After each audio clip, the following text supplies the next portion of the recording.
All right, everybody, and we are live back again with another English stream. We are Philo Sapience, where religion meets reason.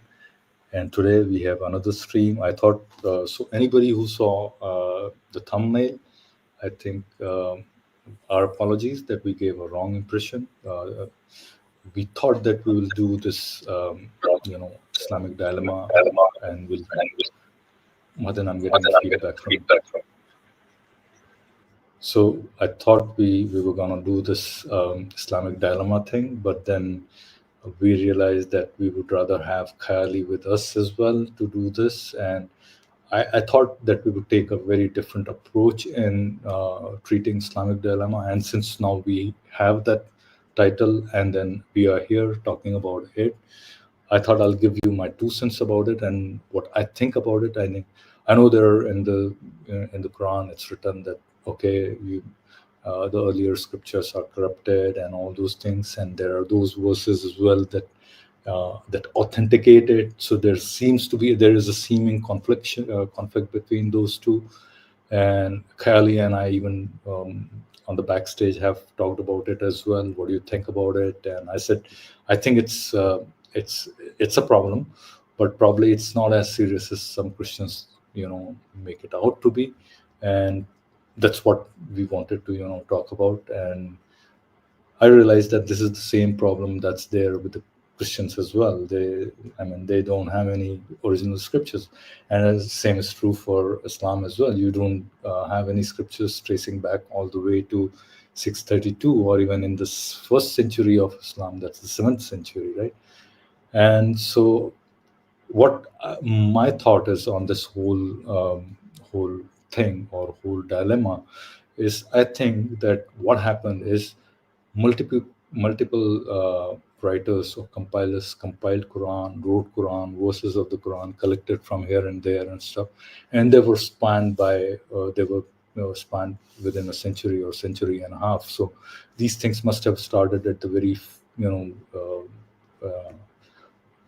beginning of 6th century, 7th century. I'm sorry, and then from there on up until the Abbasis came into rule, the things were the whole of Quran, as it might not have been a whole book as per se, but there were like manuscripts, different manuscripts there that were combined. Some manuscripts were present in probably current day Medina, then some manuscripts were probably present in Petra or some other place in Jerusalem, or up north in Syria someplace, and in Kufa, Basra, and all those places, and they were slowly combined in the on the rules of Abbasids, or lately on the ruling of Umayyads. So this is my take. Just take a step back, look at it, and somebody tried to compile it and make it as a cohesive unit, and that happened much later, maybe in the Abbasid rule.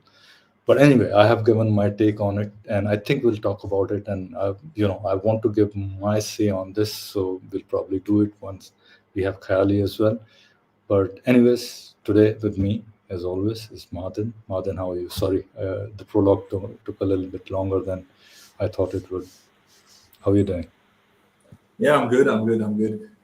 Yeah, I think we better left this topic for a time where we're a bit more well staffed. I think we have a shortage of employees at this moment. I think the reason being, I think among us, there's no doubts, hands down, Khayali is the one who knows the scriptures the best. There's no, and maybe second is me, and then probably Mahadin is the last one, probably in the rank. Yeah. And that's an honest admission, I guess. But so we needed Khayali for this stream. I think both Madin and I realized that Khayali needs to be here for this stream. And so we decided to pull it back. And then what we're going to do today is we're going to do something else. But Madin, sorry, go ahead, please. No, that's fine. I just want to get started. Yeah. All right, let's take a few comments first. I think we have Bilal. Didn't expect that you would address this. I think, Martin suggested it maybe a week or two back, and I thought yes, and then we went through it and we decided yes. I made a thumbnail, And here we are. But then at the very last moment, we realized that we need Kali for it. And so, respectfully, you guys are atheists. What do you have to do with this stuff? Yeah, I totally agree. I think it's not that we are atheists and then we can't critique two opposing worldviews, basically, right? Both of them, Christianity and Islam, are probably worldviews that are opposing to our worldview. And if we can find internal inconsistencies within them, and that's perfectly fine for us to critique them then. So I don't see why you would say that. I think there's no reason for why we should not, care with this stuff. Right? Okay, April Cox. Yes. Hello. How are you? And sorry to disappoint you if you came looking for that and thinking that you'll get to see. So our sincere apologies there. All right, Ashik Bahu.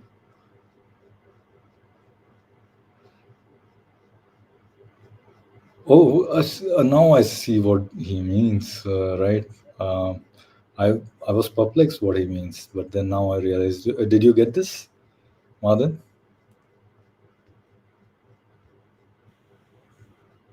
Okay, Christians have all the original scriptures because Bible was written and not transferred via oral tradition. Yeah, I think that's a claim. I think I wouldn't want to go there. Then it's a very sketchy claim. I think you all know that it's not all that crystal clear. But yeah, since we don't talk about Christianity as much, maybe we'll take it up some other day and then critique it. I have a serious desire, but I know Martin is not going to do that, and maybe Kali is not going to do that as well. But let's see. All right, oral tradition is fake story. Yeah, most of the times oral traditions have. I think that's the Chinese whisper element comes. Just enters at some point or the other. I think Christians do not have a dilemma, but the Quran does. Of all the Qurans, one of the largest. May true God bless whether cult of leave cult of Islam. Who are you talking about? I think you need to go and check our about page. I think then you'll realize who we are. Yeah, here, right? April, the Bible is a hot mess. Totally. Okay. Yes, I agree. We are a little late to reacting to the debate, and I think we did. We wanted to do it probably about 2 weeks back or so, but it's hard to find time. And so, yes, here we were wanting to do it, but then at the last moment we decided not to do it. But yeah, I think we should straight away jump into critiquing this video that we are here for. All right, Madan, I'm not quite sure where I'm going to play it from, but just randomly I picked some place. Let's see. Can you hear me? Yeah, I can. I just want to make it clear to the audience, though. You want to make it clear to the audience what we're doing again? Yeah. For the audience, once again, we are not going to be reviewing that Islamic dilemma debate between Daniel Haqiqatjou and David Wood. What we are going to be instead doing is going to be reviewing a conversation between within a channel that's called Dots Connected to Islam, and he's critiquing. These two guys are critiquing one atheist, probably I think agnostic or atheist. I don't know. I haven't seen that guy, but we just want to go through as to what challenges they are posing to his arguments, and then see where they fail, and if they do fail, basically that's the challenge we have taken up, as a fallback alternative to the Islamic dilemma review. So stick to it. You'll get to hear some really good arguments against their arguments, right? Okay, let's start then. Sempiternity is different from eternity, from being outside of time. Like he gave an example of someone that was walking on sand, and that person leaves a footprint, even though you could say that if this person has walked eternally, leaving footprints eternally, the footprints still need a cause. So I think this is not an argument against God. It's just an argument to say the universe is eternal in time. Did God always exist? Or I guess why doesn't God need a cause? Let's start there. Okay, so before we get into his question, the concept that is being determined here is that regardless of whatever argument that you're presenting as that the universe is eternal, about the universe being eternal, it still needs a cause, right? Even the eternal universe requires a cause because of the fact that when you see something that is mechanical, you need to determine where that mechanical mechanism actually came from. Yes, although it kind of depends on your definition of cause. If it's strictly temporal causal, then it's difficult to talk about the notion of cause at the beginning of infinity, because you're talking about going infinitely far back. You've basically already ruined the concept, the conceptual basis before you started. But the thing is, if you're talking about, the word suburb in Arabic, which Kalam would have used, which, kind of means cause and kind of means reason. So if you mean must have a reason, then yeah, regardless of whether it's eternity, it must have a reason. And that's also distinct from the must be dependent or independent. So if you have this eternity, or eternal universe thing, whatever, you can say it's necessary, and that be your reason. This is exactly what Graham Oppy does. It's weak. It really is. It makes William Lane Craig laugh. They had a debate together on this, and I agree with William Lane Craig this week. But then, in Oppy's view, it's stronger only by virtue of it has less entities in it than the view with God. But there we go. That argument only works when you're restricted in very narrow lines, as they were in that interaction. So yeah, long story short, yes, it still needs a reason, even if that reason is necessity, because then you've said this is my necessary being, and now you've tied yourself in various other kinds of knots. And critical to the success of continued atheism to run in someone's brain is refusing to allow yourself to be tied down anywhere to anything. As soon as you commit to actual beliefs you actually hold, it starts falling apart. And that's the game that needs to be played, and is played pretty universally by atheists. Not necessarily intentionally, but that's the game I see. And actually, something very smart was said by the guy. He said, eternity in time is different from eternity outside of time. And I like the terminology in Islam of Allah Ta'ala being the all-encompassing. He encompasses everything, nothing encompasses him. That is a great example of eternity outside of or beyond time. Because, think about, you can have imagine a frictionless ring, and a bead is going around this frictionless ring. Well, it goes around for eternity, but it's clearly very finite. You see what I mean? So it's eternity in time, it's actually just stuck in a very finite space. And if that's the system you have in mind, that's really difficult. Again, you do end up with this quote unquote need for a cause, or at least for an explanation. And if you just say, well, it's necessary, then there's a question, what's necessary? And then they have to somehow disassociate some part of the universe from some other parts, call some of it laws, call some of it fundamental. And that's really where things start falling over. But as long as they remain in the world of conjecture and don't commit to anything and make you feel stupid for committing to something, they're winning. That's how the game works. All right, a lot has been said over here. I didn't want to run it for too long, because otherwise then so YouTube doesn't think too well of it. But see, a couple of problems I notice here. First thing, I think, what's his name? Faisal? Or Fareed? Okay, Faisal, right? So what Faisal says that, everything has to has a cause, basically, where, or reason rather. He didn't even say cause. Even if God is, infinite, there is a reason for it. And I'm not quite sure anything eternal it could have a reason, and it may not have a reason. I don't think there is a necessity. I think they are probably adhering to a strong PSR over here. Everything needs a reason. Where did you bring this rule from? Basically, there's no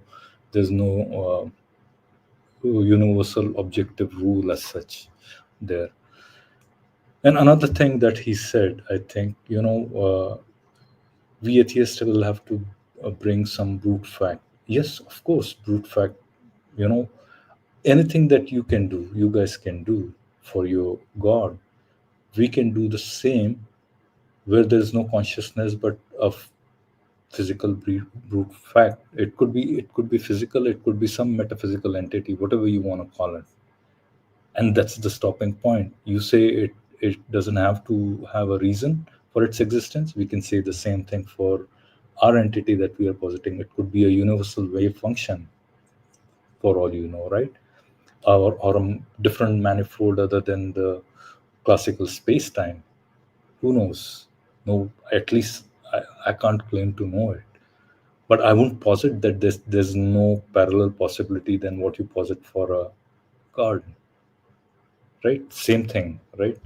And then, yeah, I mean, these are two challenging points that I can think of as of now. But I'm pretty sure there are others. Some other, if you want to add to it, please go ahead. No, I think I commented on this segment of the video in the last time we touched upon this, so I don't want to comment again. Also, we did go through this video. This segment of the video we did comment on already. Shall we move on then? Where did we end last time? Did we take this up? I can't really remember, by the way. Yes, if we are repeating, then you should. Yeah? Yeah. It was around here where we last took off. So this is where we ended, right? Yeah. Okay, let's move on then. All right, let's continue, because he's started asking his questions. And why doesn't God need a cause? Because if things exist, it is necessary for a being without a cause to exist, right? It's like having a chandelier without like support. You need a why support. doesn't God? Why do we draw the line at God? Why not say that like God has a God and then that's the end? Because so this question we know is asked a number of times. I don't think we need to respond to this, but I would love to contrast this with why we can ask this question of an eternal universe, but when we talk about an eternal God, it makes sense that we reviewed this part as well last time.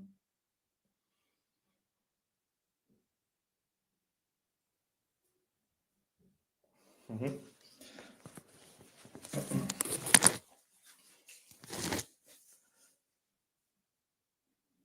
Okay, seems like I dug up a video that we have reviewed already, right? So shall we try to figure out other video, or maybe move forward? Move forward a little bit, yeah. Just move maybe a minute or two forward. This is actually the one where he goes into that necessary being, and he turns the necessary beings into. Let's go through it and see if he comes up with a modal objection and see if he spots why you need exactly. And I just wanted this part. Let's stop interrupting him so often. I just wanted this part. Now, I'm actually going to go ahead and put the link up, but however, whoever comes up, this is a warning. We're gonna go for at least 40 more minutes without having a discussion with anyone, right? Our sort of hard stop is around 3 hours or 3 hours, around that time, right? We're gonna have the stream, and then I know it's very late for the brother, and I also have to go somewhere around that time. Okay, so the link should be up. All right. If you're Muslim and you want to come up because you want to be part of the discussion and have something to add or have a question or clarification, feel free to jump up. If you're an atheist and if you want to have a conversation with us, you'll have to wait till we've gone through this whole discussion. All right, let's continue. Because we need to draw a line. If we don't exactly. draw a line, Why not draw the nothing line exists. at God's God? We can do that, and we could maybe say like a demiurge created the universe, and that demiurge was created by a god. But at the end of the day, we are still going to arrive at the conclusion that a first being is necessary. Why? Maybe Why is that true? You said that. You said, why can we stop at a god? Well, We cannot so I have actually wanna infinite know, regress. Yeah, what's the problem with an infinite regress? What's the argument? It's like an infinite chandelier. If the chandelier is not supported by anything, it's going to fall down. It doesn't matter how long is it. So I'm going to be able to counter all of this by just appealing to B theory. So I think that all moments are equally real, which means that there's just no problem with an infinite regress on my view, unless you think that there's a problem with negative infinity. Okay, he's making a claim here which I think needs to be unpacked for some of our audiences. He's claiming that on the B theory of time, you can actually posit that because all moments are equally valid, hence you can claim that infinite regress is possible. How does that actually work? And why would you not accept an argument like this? Okay, I think this guy is he doesn't understand too much. By the way, we've seen this part as well. We've done this part as well. We have done this part. Okay, so what I have done is I have made the link public.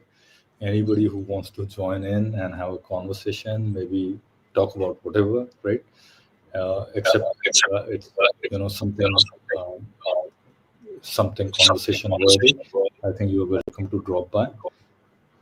And Madin, I'm getting a feedback from your side. Yes. So yeah, I think we have reviewed it. I totally, to be honest, it skips my mind. But if I haven't, told the same thing in my last, review, here it is. It's, infinite regress is a problem. He's saying in B theory of time. I think that's not true. It could be. People can make it a problem in A theory as well, versus B theory as well. He does understand, at least seemingly, that he understands what are A theory and B theories of time, but he's probably does not understand that William Lane Craig, who's a huge believer in finitist theory, he is an A theorist, by the way. So I think this guy, I don't know where they have learned their philosophy from or these arguments from. I think they have to at least know the basics, right? They don't even know the basics and they're here. I think Islam Hakim knows a little bit at least. A little bit would be wrong for me to say. I think he knows a lot. I think he understands that as well. And he corrects Faisal as well at times. I've seen that. So in that sense, but when you see him reach to a level where your brute fact versus our brute fact, I see really dishonest take from him, from Hakim. On what basis he chooses his take over, an atheist take? And he says, no, it makes more sense for us to believe in Allah because all of my other, questions are answered by that one single, right? So that's where I think it's like, I don't get him. But anyways, I think, since we have already reviewed this part as well, maybe if somebody joins in, I think we should have a conversation. And if not, then maybe Just forward the video a bit more. That's all. Because we've only reviewed the photo. Yeah, let's go for all the way to 20 minutes ahead, right? Let's see what the conversation is, right? Or you want bits by bits to see where we left last time? Yeah, either way, I think we're not too far from it where we were. Okay. 2015, right? There's this scene where the protagonist, he ends up in a black hole. All right. Okay. And now, obviously, your imagination comes into play. You decide whatever it is. But there was this interesting scene where he sees his daughter's bedroom, and he's able to interact with it across time, and he sees time as a sort of a fourth dimension physically.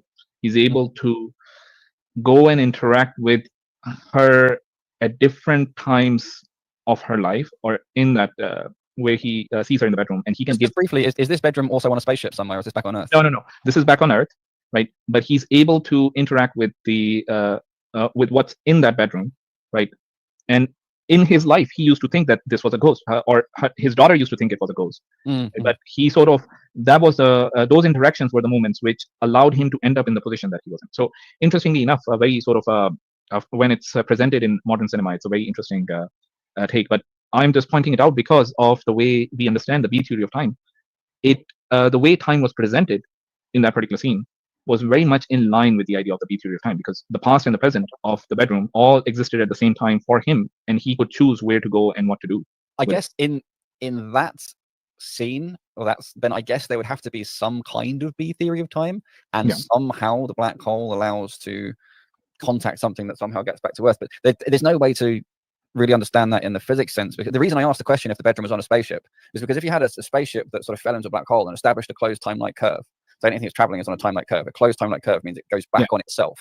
But this is modern cinema, brother Islam. Well, this is what I'm saying. So essentially, it's quite well known that if you could, rotate a black hole, there's a time machine, but you can only travel back in time to when you began the rotation in the first place, right? And so there's this thing. I asked if it was on a spaceship because, well, okay, if this spaceship had established some closed time-like curve inside a black hole or something, and that was her bedroom, then he'd been able to go in and interact with it. Would mean he'd somehow sort of managed to hit or interact with that CTC, which CTC is a closed time-like curve, which would then give you this kind of phenomena you're talking about.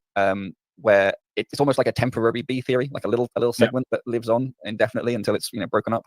But so, I wanted to point that out. It being all the way back on Earth, it just doesn't have any basis in. There may be a stretch of the imagination, definitely, but I brought it up because it was a good representation of what the B theory of time might look like. It's a very, yes, it's art, it's not science when you're talking about cinema, so you got to give them that sort of a liberty. But it was a good sort of approximation of what you would.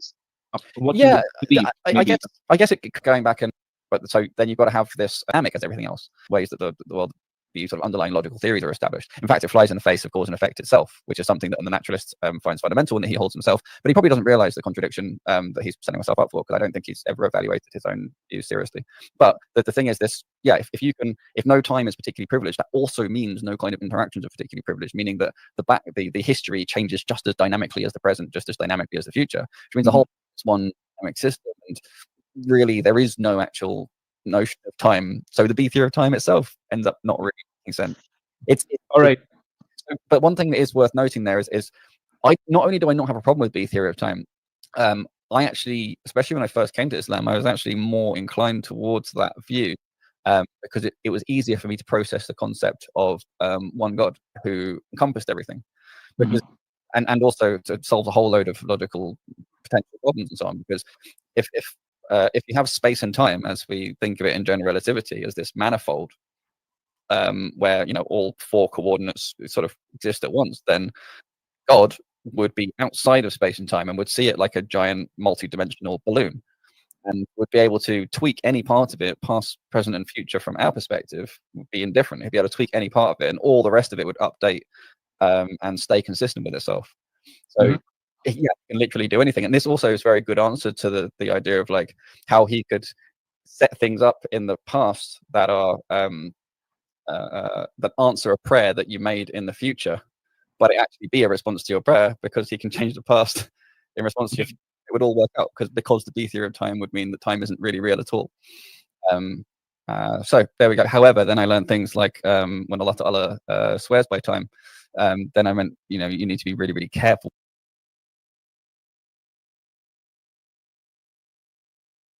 Yeah, I just can't get his.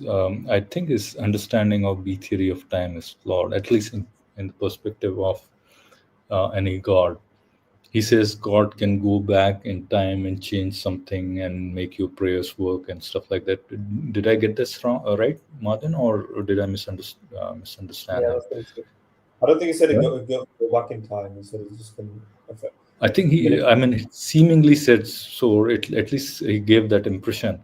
And if that's his impression, that what I'm understanding, then I think that's not B theory of time. In B theory of time, even God, he could set everything in a particular way, but from God's perspective, that B theory of time, whatever that time, space-time capsule would be a deterministic universe, basically, right? From his perspective, right? And so even that sense, probably, maybe for people inside, it's still going to be deterministic as well, right? Because there's the whole space-time continuum that's a four-dimensional continuum that's already been constructed. You can say that can be tweaked, but then in that case, you can even tweak the past as well, right? So there's no way for you to know whether the past, whatever happened that you think has happened, and your memories could all be false as well. So in that case, the theists have a major problem here, because then they won't even realize whether that the books that they think they got are really from this God or not, because those are just the memories that they have had, but they might not be any truth behind it. So I think they have a huge problem with this kind of a view. I don't know, what do you think? No, just keep playing the video, because I don't think he said anything that I want to comment on as of yet. I think we'll just keep listening to him. So, Yeah. okay. I don't think there's Okay. anything. Maybe Let's continue. We do have Though about why the B theory of time and the infinite regress has this issue. Yeah. Because he thinks that the B theory of time solves it, because he can refer back to the time at infinity ago. But time at infinity ago is not the same thing as time at a specific point. Yep. Let's see where he leads us. What do you mean by all moments are equal? Do you know what the B theory of time says? No, please. So the B theory of time states that all moments are equally real, in the same way that all points in space are equally real. So Yes. not all points in space are right here, but Yes. 10 miles away from right here exists. It's just not right here. Likewise, 10 minutes from now exists. It's just not right now. Okay. So all moments are equally real. They've always existed, which indicates that there's no problem with an infinite regress, in the same way that there's no problem with numbers going back to negative infinity. Yes, but you're still talking about time. I don't have a problem to have an infinite object with infinite dimensions. And as you just mentioned, negative infinity is not a number. Right? Well, I overcomplicated it, because his entire argument is which indicates. Can you imagine one of his callers said this indicates, and that was his argument? He'd have a field day with them. Double standard is off the charts. It's definitely off the chart. Let's see. Let's continue. Let's carry on. At the same way, I don't have a problem with an infinite universe having infinite time. But I'm talking about outside of time. Because at the end of the day, problem with is there any issue with negative infinite numbers coming before zero? Not necessarily. Why not? Oh wait, but there could be. If there is a mathematical proof that it causes a problem, it could be, but I'm not aware of any of that. Okay, sure. So if infinite negative numbers are fine, then what would be the problem with infinite days before today? Because it's not a infinite days. No, there's not a problem. I'm not arguing against an eternal universe, but an eternal universe is still within time. I'm arguing that it is impossible to have an eternal uncaused universe, not an eternal universe per se. Let's get clear on what we mean by cause. I take cause to just be, make come into existence, but I don't think the universe came into existence if it always existed. It doesn't come into existence in time. Let's say, why should I think that it came into existence at all? Because the universe per se is not necessary. Why? Even I will argue that there's not a logical way to prove that the universe is necessary unless we have. It's your burden. If you're trying to argue for the first way, or against an infinite regress, yes. Your argument can't be, well, I don't think there's a way to prove that the universe is necessary. You need to demonstrate that it's not necessary. Okay. I get you. So I would say that as the universe has parts. Wait, why is the burden on him to prove that the universe is not necessary? And that he doesn't have, because it doesn't make any sense whatsoever that he doesn't have to prove that the universe is necessary. No, right? It's pure double standards. This is there's no way around it. If people did not do this, they would not be atheists, they'd be agnostic. Yeah.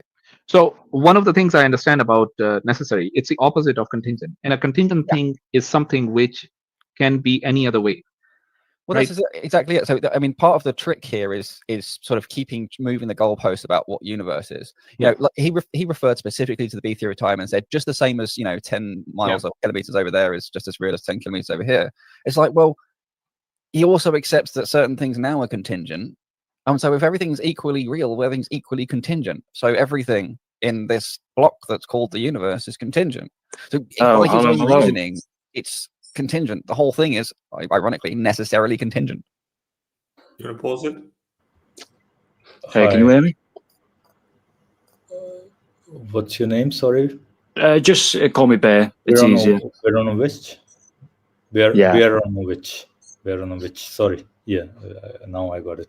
Oh, you said it perfectly. I'm guessing you're Eastern European. No, we are all from different places, by the way. Both of us are from different places. Yeah. Okay. Is my audio okay? No issues?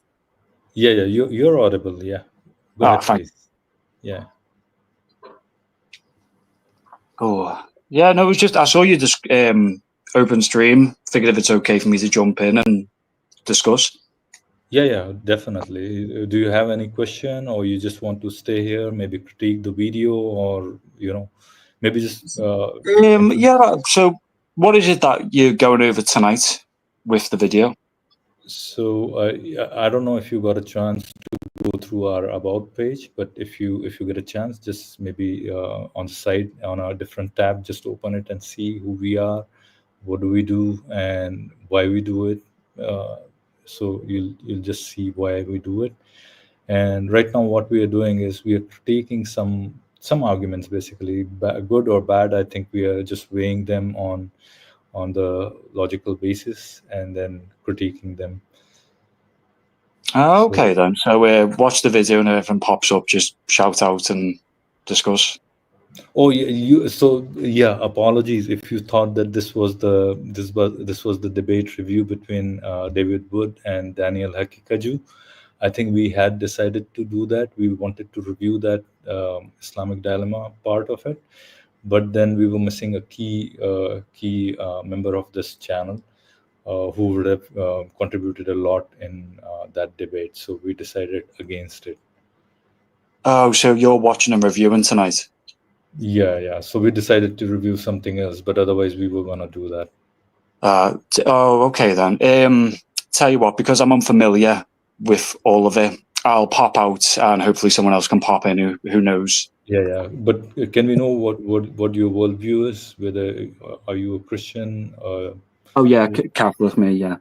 Oh, you are Catholic. Okay. All right. So what do you see that dilemma? Are you familiar with these arguments, basically, that the title says? Oh, like with Islam? Oh yeah. Yes. Yeah. Okay. Awesome. Okay. Yeah. Right. If you want to stay and ask a question, just throw it us. And if you don't have anything to add, maybe then you can join back some other time when you have something to add or ask us. Yeah, because I just don't want to be dead weight on your stream. So, yeah, I'll pop out, and thanks for having me for 2 minutes. Take care, guys.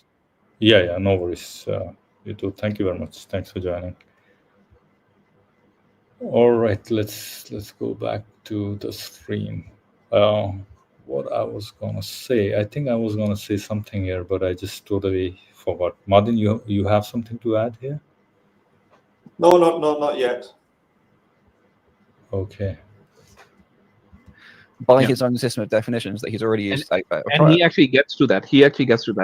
We're going to talk about that. So he gets to it being contingent, but still thinks that it's someone else's problem to prove. But again, the definition of necessary, it's the opposite of contingent. And one of the main properties of being contingent is that you can be any other way, in that it allows for change within that existence. Yeah, right? I mean, technically, you have things that are necessarily must be true, which means basically they're true by definition, or they could have been another way. It just so happens that they're identically equal to things that are self-sufficient versus things that are contingent. So really, you have necessary and possible. That's one pairing, and then you have contingent and non-contingent, or contingent and self-sufficient, and that's another pairing. And but things that are self-sufficient are also necessary, and things that are contingent also could have been another way. So it's actually sort of two pairs of concepts that perfectly match onto each other. Does the difference make sense? I think we need to probably get into this, because in my understanding, right, if I want to build a set of things, right, there are things that are impossible, right? They cannot exist, right? For example, square circles, married bachelor, those type of things, impossible. Necessarily not true. And yes, again, exactly. it's because it's by definition. It's not By true. definition. It means it's not true in all possible worlds. Then you have existences that are possible or contingent, right? Either one of those work for me, right? When I'm talking about possible existences, they can exist, right? Or they may not exist. Yep. That's the condition, right? Yep. Then you have something which is necessary, which means it must exist, right? And for those type of things, it's if they keep changing their state of existence, then the question becomes, they can be something which may or may not exist. They're no longer necessary. Yep. Right? So by definition, for me, something which is necessary is eternal and unchanging, right? It cannot. Yeah, in its character and nature. Yeah. Yeah. So this sort of for me, I think he misunderstands. Yeah, a lot has been said, and I thought let's jump in and at least put our voices in here. So I think he's mistaken. Faisal is mistaken on a lot of counts, and even Islam Hakim has some weird position over here. Anything necessary does not have to be. First thing first, let's put this very straightforwardly to Faisal. He says anything necessary has to be eternal. I don't think that's a necessity, right? And one more thing, the definitions of necessary and contingent, I think the most widely accepted in current philosophical circles is that anything that exists in all possible worlds or cannot fail to exist in even a single possible world, is necessary, and anything that can possibly exist in a single world is possible. Even if something exists in only one less world than all possible worlds, it's still contingent. So that's the most popular definition. That's at least in the philosophical literature that I think is present. And Mahadan can correct me on this.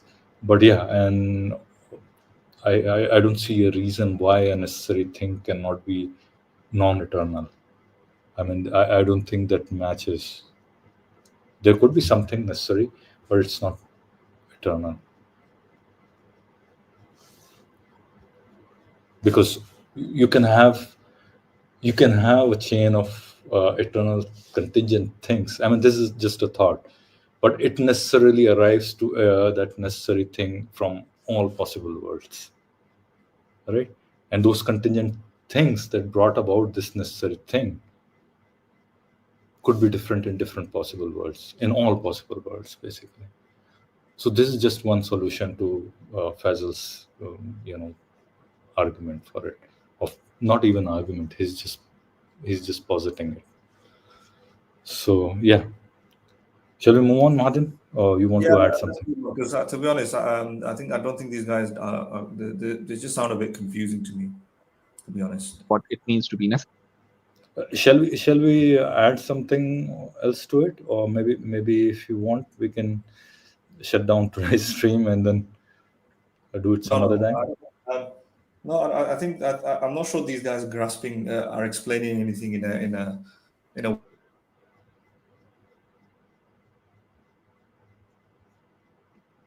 I can't hear you, Mahadan, if you're saying anything. Right, the atheist in the video is talking about a different type of necessity, and these guys are talking about another type of necessity, and it's not. Yeah. I think they're twisting the definition of necessity and then attacking. It's a straw manning kind of.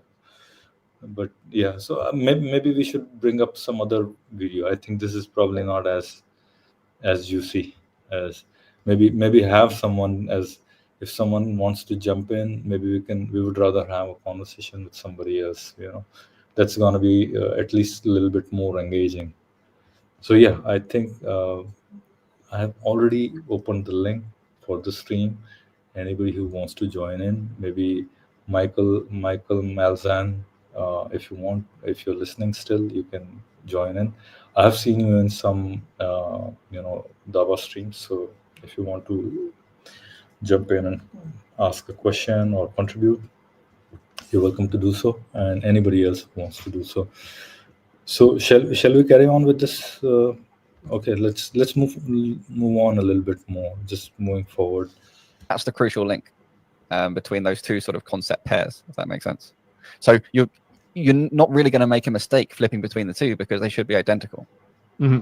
You shouldn't ever have something that is contingent and necessary. That's the way a philosopher would deal with that is to call it a brute contingency, and that's an entirely different claim from saying something necessary or contingent. You're definitely ending up in a contradiction whether you see it or not. But it's just there is there's the two different sort of almost the two different frameworks or the two different lenses on the same underlying thought pattern. A necessary contingency or a contingent necessity is an impossible existence, so to speak.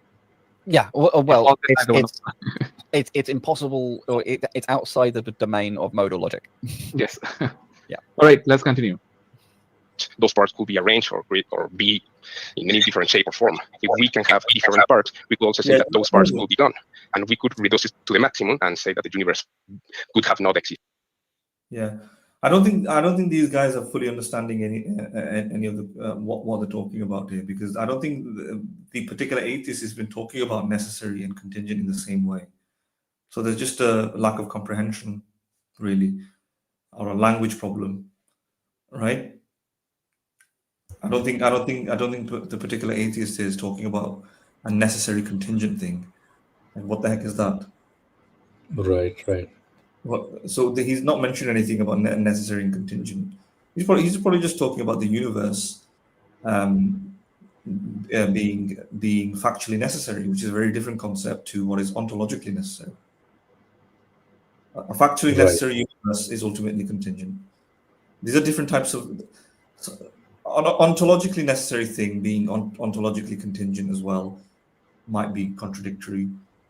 A factually necessary thing being ontologically necessary thing could be ontologically contingent as well. I mean, not contingent. Sorry, could be non-eternal. That's what I wanted to say. Yeah, and that's a different. That's a different part. That's what Faisal earlier touched upon, and that's why I wanted to make sure that people understand these concepts, right? I mean, something necessary doesn't have to be necessarily eternal, right? Sorry, go ahead. Yeah, but what's your reasoning for that? How is something necessary that can be non-eternal? No, why I'm saying is it exists in all possible worlds, but it's the contingent things that lay behind it could be different, but they lead to it, this necessary thing. So it exists in all possible worlds, but the way it exists is by different means. So the path to its arrival is different, or through different contingent things. Yeah, but even if it was for similar means in every single possible world, it still won't be eternal, would it? Because it wasn't always there until those contingent. No, things. yeah, but then all the other contingent. Yeah, I mean that's also by eternal. Yeah. If by eternal you mean it was always there, but if it's dependent or on other causes or something. Yeah, totally. I think that's also right. I mean, it could be even if it arises by the same means. Then think about it as modal collapse. Think about if this was the only possible world, and all possible, there is no such thing as any other possible world, right? In all possible worlds, this universe must have been the case.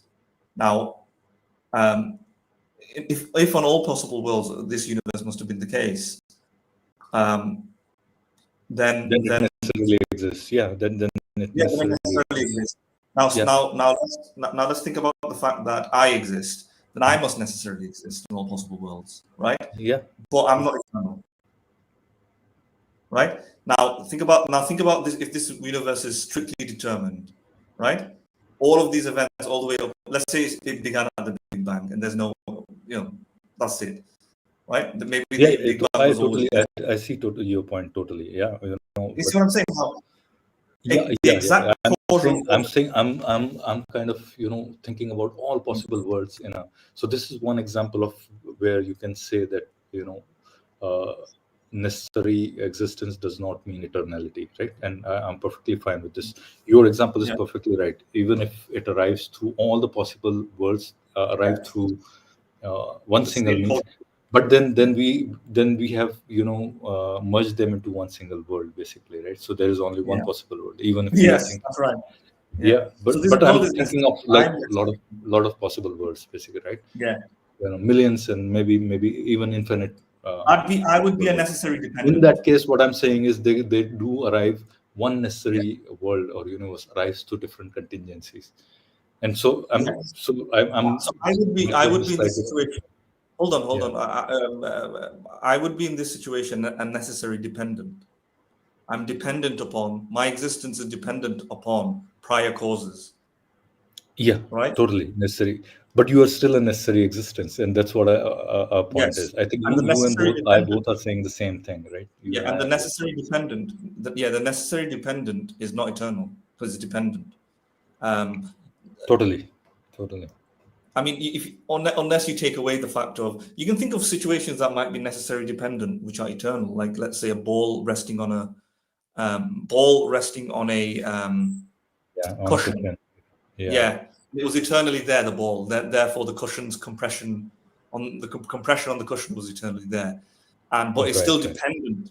So, but the effect of the cushion is still dependent upon the ball, right? So it's technically still dependent, yet the effect is also eternal, and therefore So here we have a necessary dependent that is also eternal, right? Which is so if we take the effects of the cushion compression, that is eternal. It was eternally there all the time, yet it's dependent, right? It's dependent because without the ball, there wouldn't be any compression. Right? Totally. In some sense, you could say that's a necessary dependent eternal. Then you can have a situation where, you know, I actually came into existence, and all of those events prior to me were necessary. And there is only one possible way that can happen, right? And so you have an eternal line of successive events that come about, right? Yeah, totally. I mean, the deterministic universe, basically. Yes, totally. And it's not frozen in time. It's not all happening at the same time. It's happening in one after another. And I'm a member of the succession, right? Yeah. I am a member of this sequence, and as a member of that sequence, because every single event prior to me was necessary, factually necessary, I must be also factually necessary, and that's just one possible world, right? Because it could have been different in a different world. That sequence of events could have been different in a different world. So I'm factually necessary, but I am ontologically contingent, because I can imagine a different world where the order was different and I would not have come about. Right, but suppose I think their problem, these guys' problem is they are not probably understanding the contingencies and necessities in the same way as this guy is talking about, the atheist guy. I think that's where their problem is. Sorry, you wanted to add something else? But you know how you arrive at modal collapse, where you think there is a something necessary that must have existed in all possible worlds, right? If you think something necessary must have existed in all possible worlds, then anything that necessary thing does as an effect is also necessary, right? On all possible worlds. Right. If that's the case, then if I am an effect of that necessary thing, and that necessary thing ontologically must exist in all possible worlds, then I must exist in all possible worlds, right? But if I am an effect that through succession, through this necessary ontological thing in all possible worlds, then I am an effect that must exist through succession on all possible worlds. And I'm also dependent, necessary dependent, and I do not exist eternally. Yes, totally. All right, let's move on. Wait, why? Why would I think that? Because the universe has parts, and you can rearrange. I'm a necessitarian. I don't believe in contingencies. Oh my gosh. Can we talk about this statement from him? Are you here, brother? Yeah, I'm here. Yeah. So, did you hear what he just said? I'm a necessitarian. I don't. Yeah.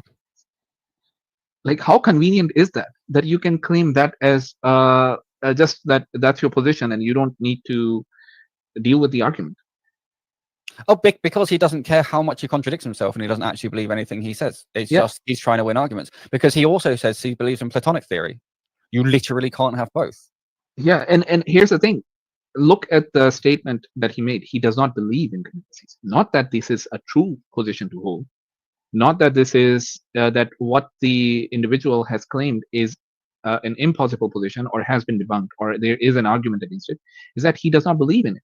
So, oh yeah, that's a very good point, actually. Very well spotted, because he switched from "is your position internally consistent? Is what you're saying make sense?" to "does it convince me if I take this conveniently selective position by which it's impossible for me to believe what you're saying?" Yeah, because it's no longer a pursuit of truth. It's no longer a pursuit of reason. It's now just about you being the judge, jury, and executioner. You basically it never would. I mean, for me, it's abundantly clear that what's true has nothing to do with any of his thinking, interactions, any of his, getting followers online. There's no hint that trying to strive for or search for what's true is even vaguely related to any portion of his content. Quite the opposite. He's happy to take various different convenient views that contradict each other. I just wanted to add here that these guys are asking him, he's not, he's contradicting himself. He's he's so staunch, he's not open. Yeah? And then I think if you ask these guys, do you think that they could be wrong? They could be wrong about Islam, that's the truth. And their emphatic answer would be no, basically, and that's what I have seen majority of, even when I go to Mufti's stream sometime, or at least listen to him. That's what their take is. Once you are in, if you even logically think that you are finding contradictions, you have to think that you are wrong. Basically, somehow your logic, your brain is not guiding you correctly. Your reasoning is bad, because now you have concluded that Islam is right. You just can't think the other way. So I mean, if he said he's a necessitarian and he's saying that I don't believe in contingencies, I think probably he's maybe you can say that he's staunch in his position. He's not open to changing his position. He's not open to learning. But this is exactly what your position is. You believe in exactly the same thing, right? You're not going to change. You're not going to change your position if somebody brings in a good argument. So yeah, just wanted to highlight that. I know he's stood on Platonism before and said, "I believe in Platonism, and if you can't disprove Platonism, then I've disproved your God." He's taken that position before. Now, Platonism is the very position that everything in this world that we see is contingent on the ideal forms. You can't have a necessitarian who is also a Platonist, but he won't care. I present this to him. Should I dial in and present this to him, he'll just have another way of gaslighting about it. There's no point. He's just riding on the coattails of that discussion that he had. It's just a means of conning the people. That's all it is. Well, no, the thing is, I can see so much of myself when I was an atheist in him, in that he probably doesn't realize that he is a confidence artist, right? And he's I don't know what these guys are talking about, to be honest. Platonism can't exist with necessitarianism. What is he talking about? And what is necessitarianism? These are words that are used so differently in every context, and so it depends what you mean, right? If you believe, what does necessitarianism mean? Is it modal collapse? Is it the fact that something must necessarily, this universe is necessary in all possible worlds? If that's what you think, and you think that's physically must be the case in all possible worlds, and it just couldn't be different, or not only are you thinking that the universe couldn't be physically different, it's not just physically necessary or factually necessary, but you think it's ontologically necessary. Is that what he means? So we need, without any further elaboration, I don't know what the white guy atheist is saying, one, but let's hypothetically assume by necessitarianism he means that the physical universe must exist on all possible worlds. What's that got to do with Platonism? And how does that contradict Platonism? I just don't know. Right. So what's his name? Imaan Hakim? Islam Machine. Hakim. Yeah, it says that everything is contingent because they exist in the world of forms or something, and the world is. What Plato was talking about is that there is no such thing as a perfect concept, but in the real world, it all relates to some sort of imaginary concept. And then he just thought these imaginary concepts clearly exist necessarily, like a perfect circle. We can't find a perfect circle that exists in the world. It doesn't materialize or manifest in the world, but we have a concept of the perfect circle. And this world of form, so we have this imaginary concept of the perfect circle, but where is it? And we have this concept of numbers, but where are they? We have this concept of 2 + 2 = 4, but where's 2 + 2 = 4? And he thought that this just exists in this kind of immaterial next dimension kingdom, where abstract entities, basically. Yeah. So and there's and nothing in this world, things in this world closely approximate these perfect symbol abstract objects, but there might not be something like that in this world or anything like that, right? You can that is entirely now, that's a very weird view. I don't think there's that too many Platonists today, and Plato just thought, the fact that there's something so strong and powerful of the idea that 2 + 2 = 4, or sorry, what was I going to say? Or things like squares and triangles makes or even the abstract, even probably the moral precepts, probably even can take in the precepts theories basically will seem to be eternal, or seem to be existing at all times, at all possible places, and it's not going to somehow vanish away. Like if the entirety of the human race was extinct, animal life was extinct, it will still be the case 2 + 2 = 4. And even if you conceive yourself in an alternative dimension, it wouldn't suddenly become false that 2 + 2 = 4. It wouldn't suddenly become 2 + 2 = 8. So he just thought that these ideas, they must exist, but how do they exist? And he just made that leap and thought they exist in the world of ideas, the world of forms, right, or something like that. Now, let's say you think now let's go back to where I started from. Let's say that you think the physical universe is necessary in all possible worlds. Why is that contradictory with thinking that numbers must exist? If you're a Platonist, numbers must exist as well in all possible worlds, just in this kind of abstract kingdom. There's no relationship between the two things, because in one sense you're talking about the causal order, and in the other sense you're talking about the immaterial order. And even Graham Oppy talks about this. He says he's a naturalist, he says he's a naturalist when it comes to causal reality. Causal reality meaning physical. Usually he means it synonymously with physical reality. That has nothing to do with what he might think about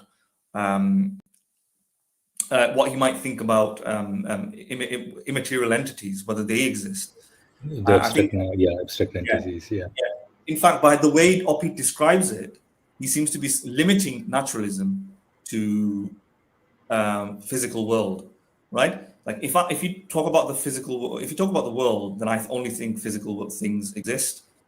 And if you talk about the world, I think causal order will be explained by physical things. So what he means that is, if there's causation involved, it will be by physical things. He doesn't eliminate the possibility there of a world existing of abstract entities, and he doesn't comment on that. I think he's not made up his mind upon it. But clearly, he doesn't see a contradiction between abstract entities existing simultaneously with the physical world, right? It's just not they don't contradict. Because unless you say that only the physical world exists but nothing else, and then you contradict yourself by thinking that there could be a world with abstract things. But if you believe that the causal reality is produced by physical things, then there's no contradiction to think that this can exist simultaneously with abstract entities. They exist differently, right? Now, that's a very weird view. I'm not saying that's true, obviously. I'm just saying that if you set it up like that, there's no contradiction. And this so that's one possible way the white guy here can reconcile an abstract, being a Platonist, or simultaneously believing all causal order is necessary. Right, and one more critique over here, and which could be, probably you can call it a weak critique of their position, is I think they're taking necessary in two different definitions, and they're trying to merge and make it seem as if those two are the same definitions. When Plato talked about the necessity, I think he didn't have that concept of all possible. He didn't deal with the modal logic. I think the kind of necessity that we were at least so far dealing with were mostly, we were talking about modal logic, basically, or the modal necessities, or modal contingencies. All of a sudden, they switched from that concept of necessity and contingencies to a concept that probably Plato never used, I think.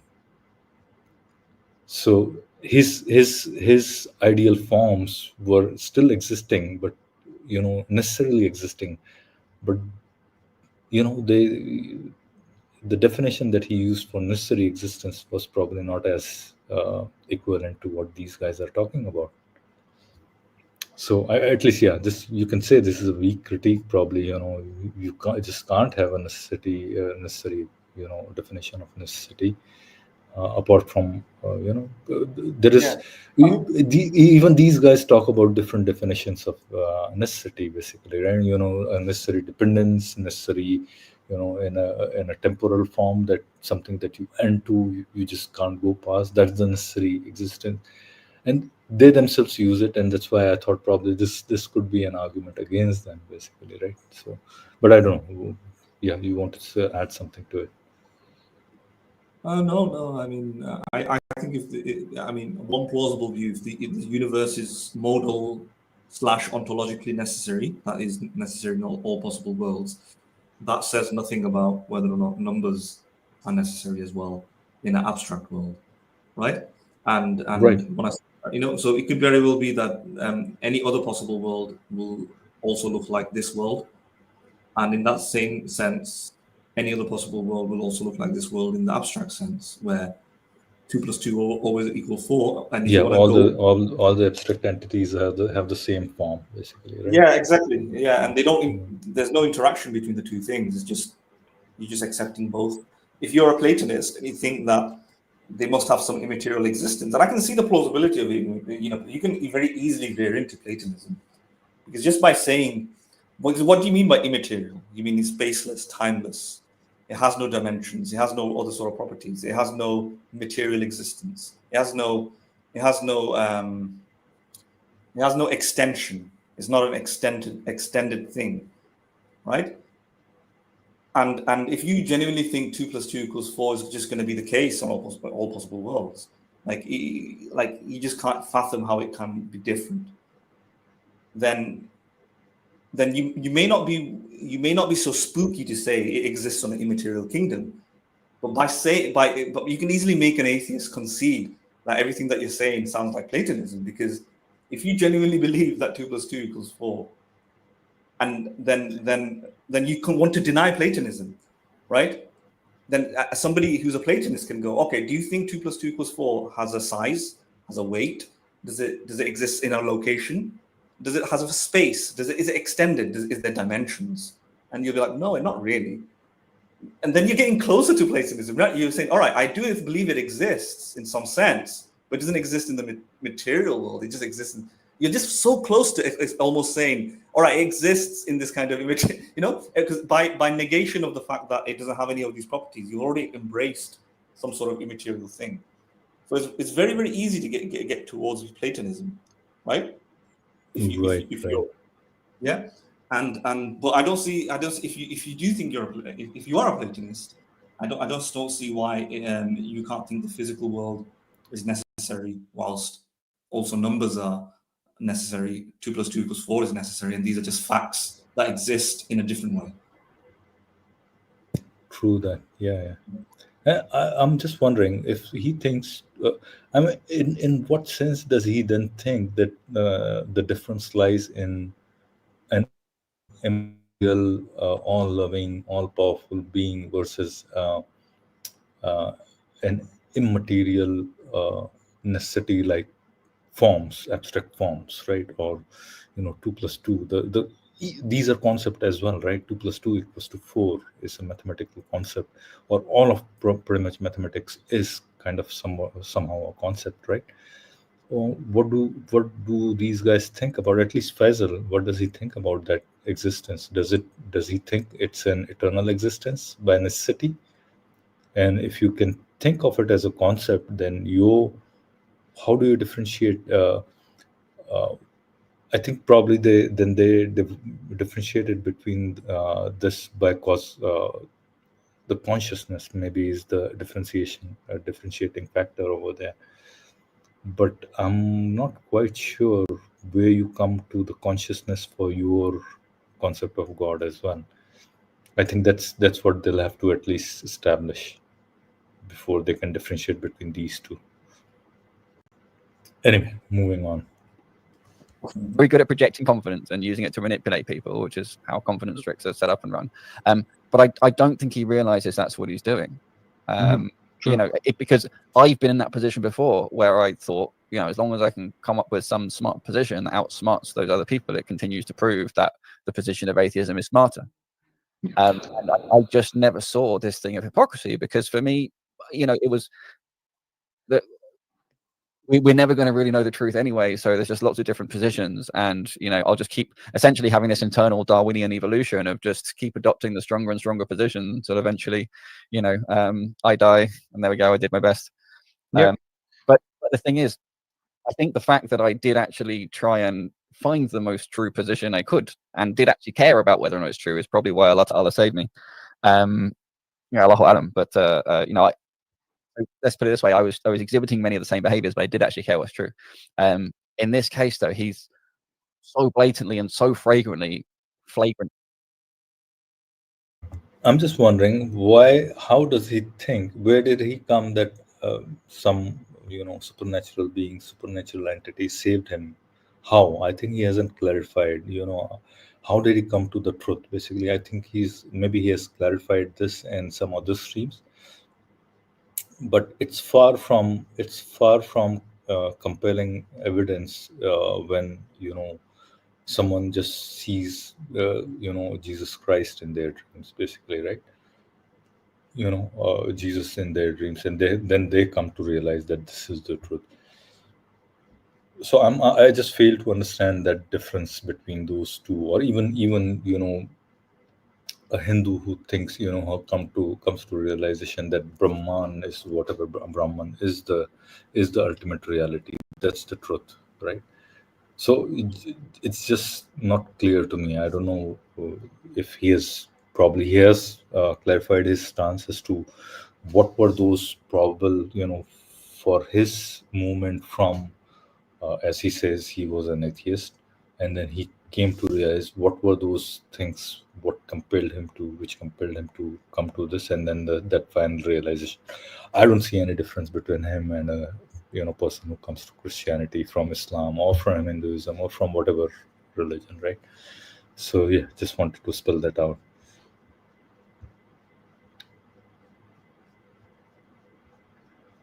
Yeah, I think, see, that's the thing. That's a very what he cares for truth. I think everybody says that. Even I say that thing, right? I don't know, and maybe I'm wrong as well. But then I don't know how he determined that that's the truth, and that's the absolute truth, because his position is that now I have found the absolute truth. Allah guided me, and you know, now I found that.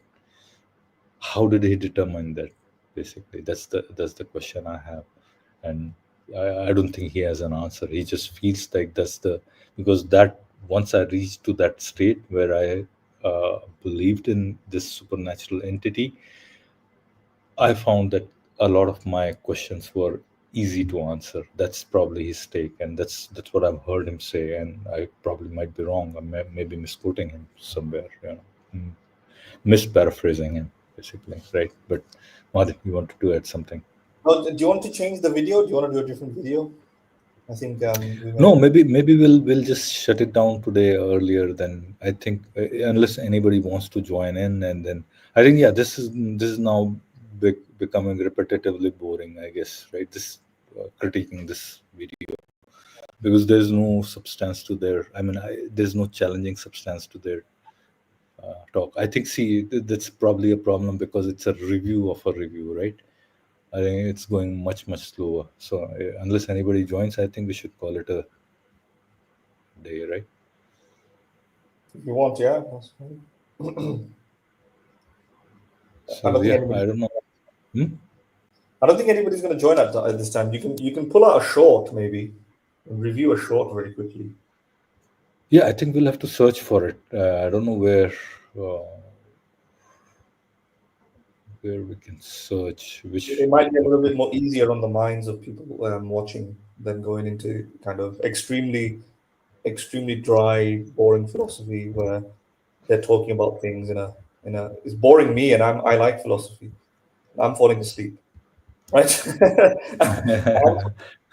So clearly, I don't like I don't think I like Islam, Hakeem. He seems like a moaner. He just moans. He's making me moan.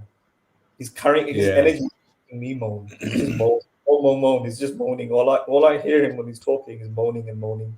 So stop moaning. You know, just critique the video, explain why he's wrong, and stop moaning. Here we go. April's coming on. All right, April. Welcome to the show. Can you hear us? No, we can't hear you. I think your mic is unmuted, but we can't hear you.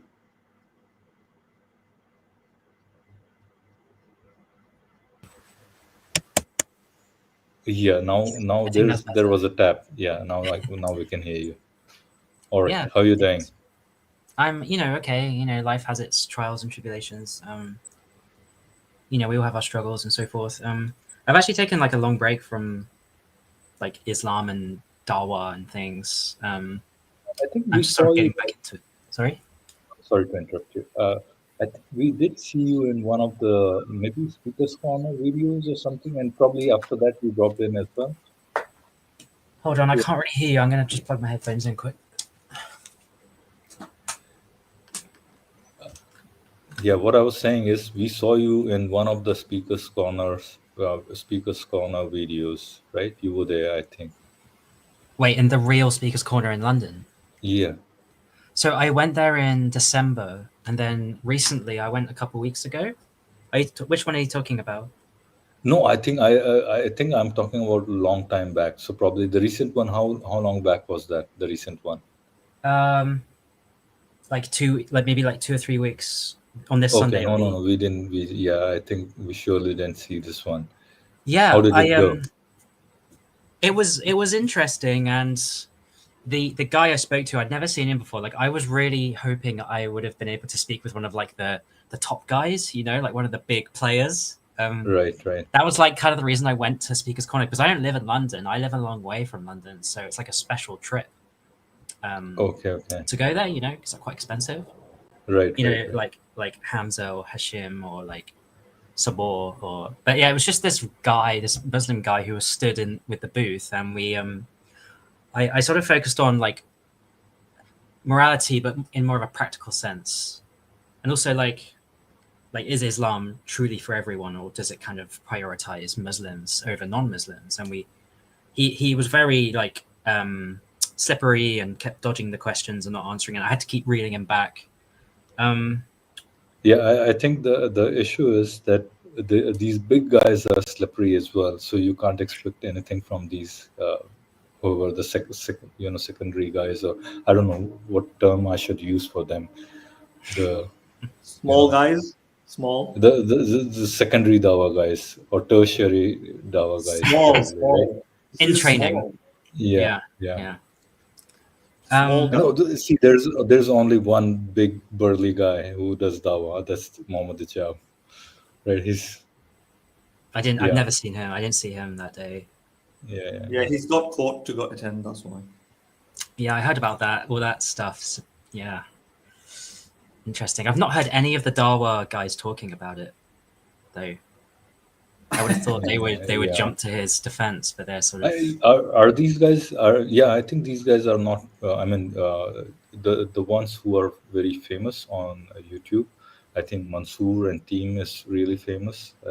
Hashim and team. I think Mansoor, Hashim are in the same team. I think Imran and Abbas are really famous. And other than that, I think Subur is probably famous, but he's not due to his own channel. I think probably due to some other channels. I think his channel is not that big, by the way. But yeah, but he's famous. I think so you didn't get any chance to have a conversation with these guys? I sort of tried, but then they were sort of always talking with someone else, or they were like kind of busy doing whatever things. I didn't want to just kind of walk up to them and be like, "Hey, you, talk to me," you know, like. Yeah. What did they say about morality? So it was just with this one guy that I'd never seen before. I was trying to sort of say, you know, let's say hypothetically that we have Sharia in the UK, because that's where I live. Like, how would that affect me as a non-Muslim? And I tried to sort of break it down. Like I said, it took a long time to really get to like the meat, because he kept trying to sort of sugarcoat it and do all the apologetics and blah blah blah. But eventually, he basically conceded that I would be better to not live under Sharia. But it took like 20 minutes to get there. Oh, okay. Do you have the video for that? Do you have the video clip for it? Yeah, sure. The audio isn't fantastic on my end because I didn't have a microphone. The guy I was speaking to had a microphone, but you can mostly hear it. Let me go find it. Okay. Martin, you want to review it maybe, or shall we just? If it's interesting, but if it gets boring, then you can just bail. Yeah, let's hear it. Let's see. Sure. Maybe we'll do fast forward, and then. Yeah. Also, like, there was actually 20 minutes of video of conversation before, but then they weren't filming that part, and I can't really remember what we talked about. It doesn't matter. It doesn't matter. Sorry, my internet's a bit funky.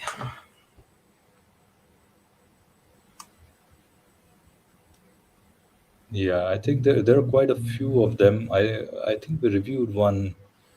Madin, we reviewed one from Stratford or someplace. I don't know what place was that. Stratford. I don't know where that is. Oh, no, I just that name popped up in my head, and I just said, I don't know what that place was. Maybe. Okay, to be quite honest, I don't even know how many say big towns are there in the UK. Probably I would assume at least, lots. Lots. At least lots. God, I can't find it, damn it. I thought I saved it so I could find it easily. You remember the name of that? It was just called like Speaker's Corner, and then the date, which was like December. I guess I can write. No, you said the 3 weeks back. You. I think we. I wasn't on video. I didn't really have any major conversations when I went. It was kind of disappointing. Okay, I think the thing is, when you go to these guys, and if you start talking about normative ethics, then you're gonna, they'll try to corner you on that. But I didn't really want to get into like philosophy, or I tried to kind of have a conversation about the very sort of practicalities of Islam and Sharia, because that's what I really care about right now. I can't believe I can't find it. That's so annoying. So what did he say? He said you will be killed. Is that what it is? I can't remember. Madin, can I jump in? Maybe use a word like unalive. Otherwise, our stream will be unalived. I was getting frustrated. I just thought let's spice this up. Maybe use a word like unalive. Yeah. I just wanted to make it easy to understand everything. That's all. Yeah. And totally, I understand because at times, yeah. I hope that people watch this stream later on some point. But this is not the best of the streams that we have done. I think we didn't find a good video to review. So Madin asked what did they say basically for you to leave, not live over there, maybe change your stance on something, or maybe behave something differently, or what were they asking you to, you could live but then do this or that, or just leave that place altogether? Yeah, I can't really remember because I haven't watched it for a long time. I'm really sorry. It might be that the video's gone. Like, it was just some weird channel, just some random channel. Okay, no worries. For God's sake. No worries. Give me like a couple more minutes, and if I can't find it, then I think just call it a day. Maybe next time I can try and find it. Yeah. If you have it, and if there's some something that we can review, then we'll try and review it.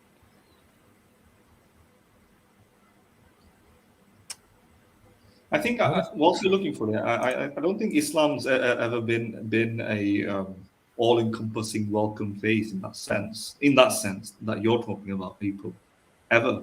And I think these guys will probably try to market it as such or something, because they don't want to bring upon it a rainfall of criticism. But at the same time, I think the overarching message of Islam is that it is for humankind, but there are rules and regulations, right, that one must obey and follow, and there's right and wrong, and it's just, and they have a very specific version of right and wrong, like any other system.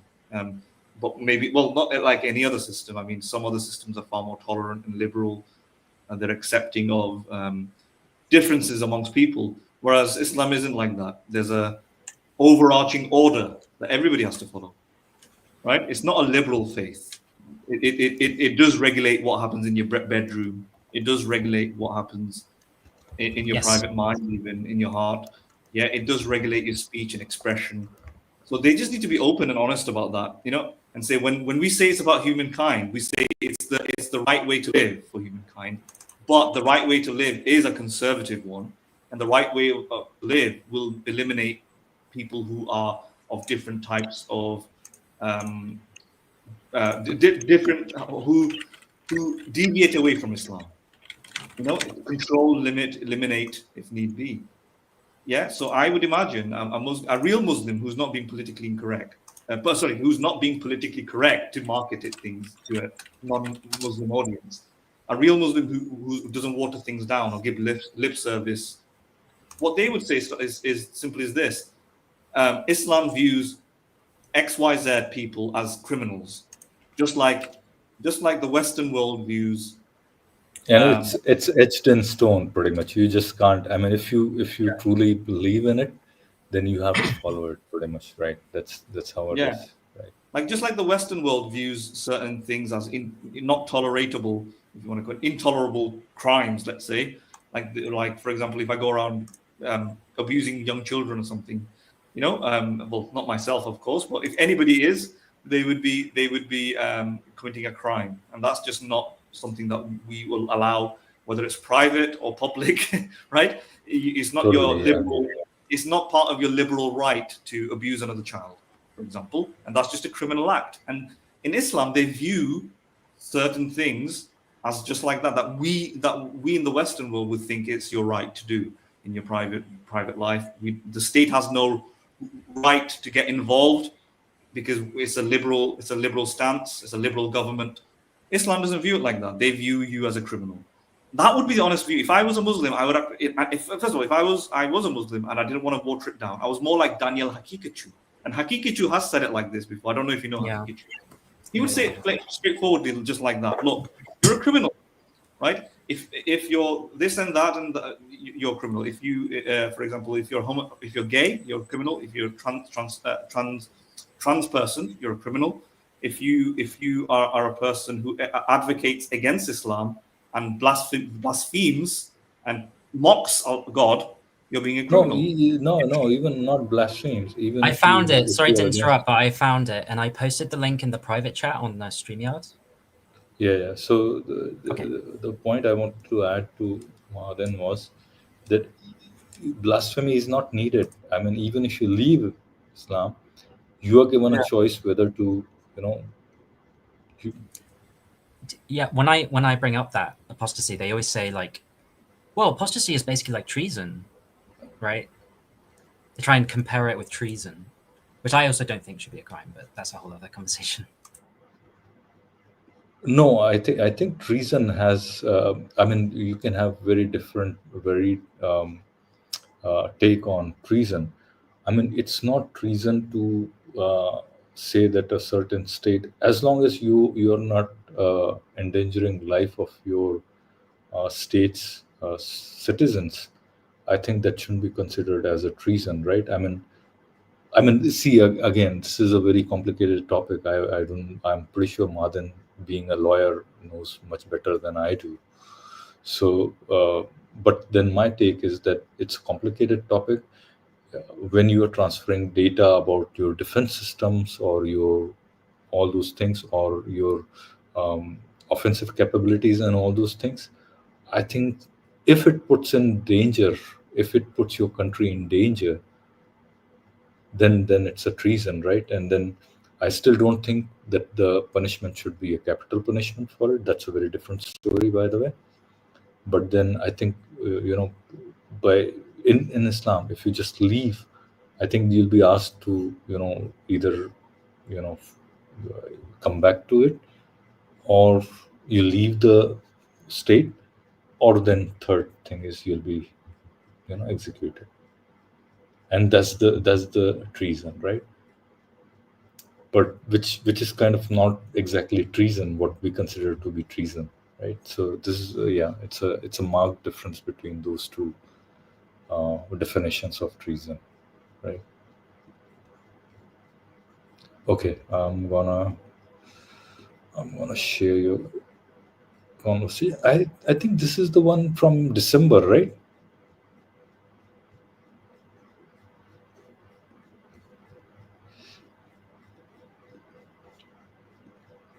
This is the one from December, right?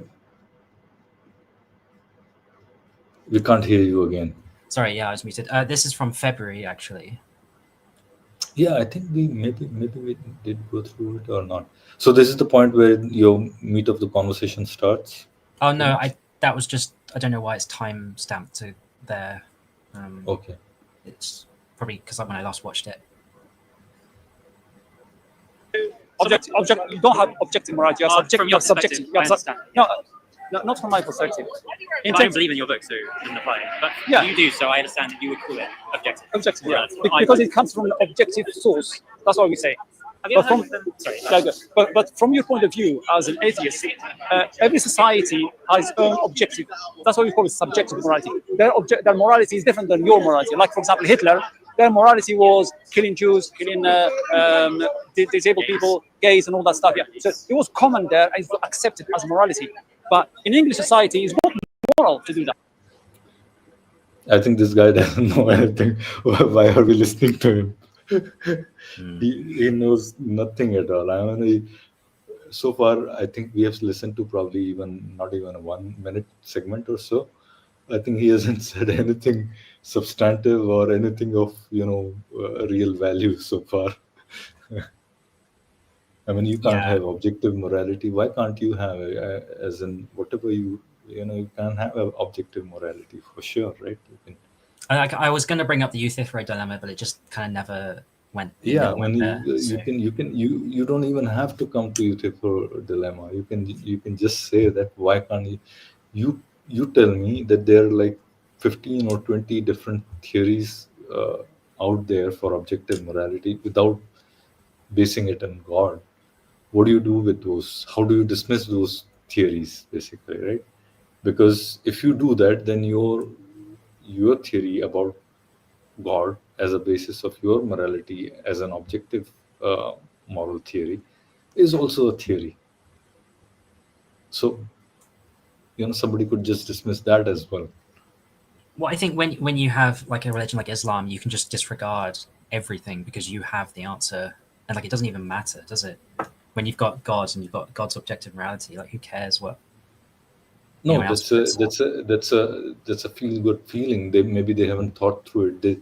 The thing that the God, I mean, of course, now you can bring in your Euthyphro if they're talking about their position as being objective.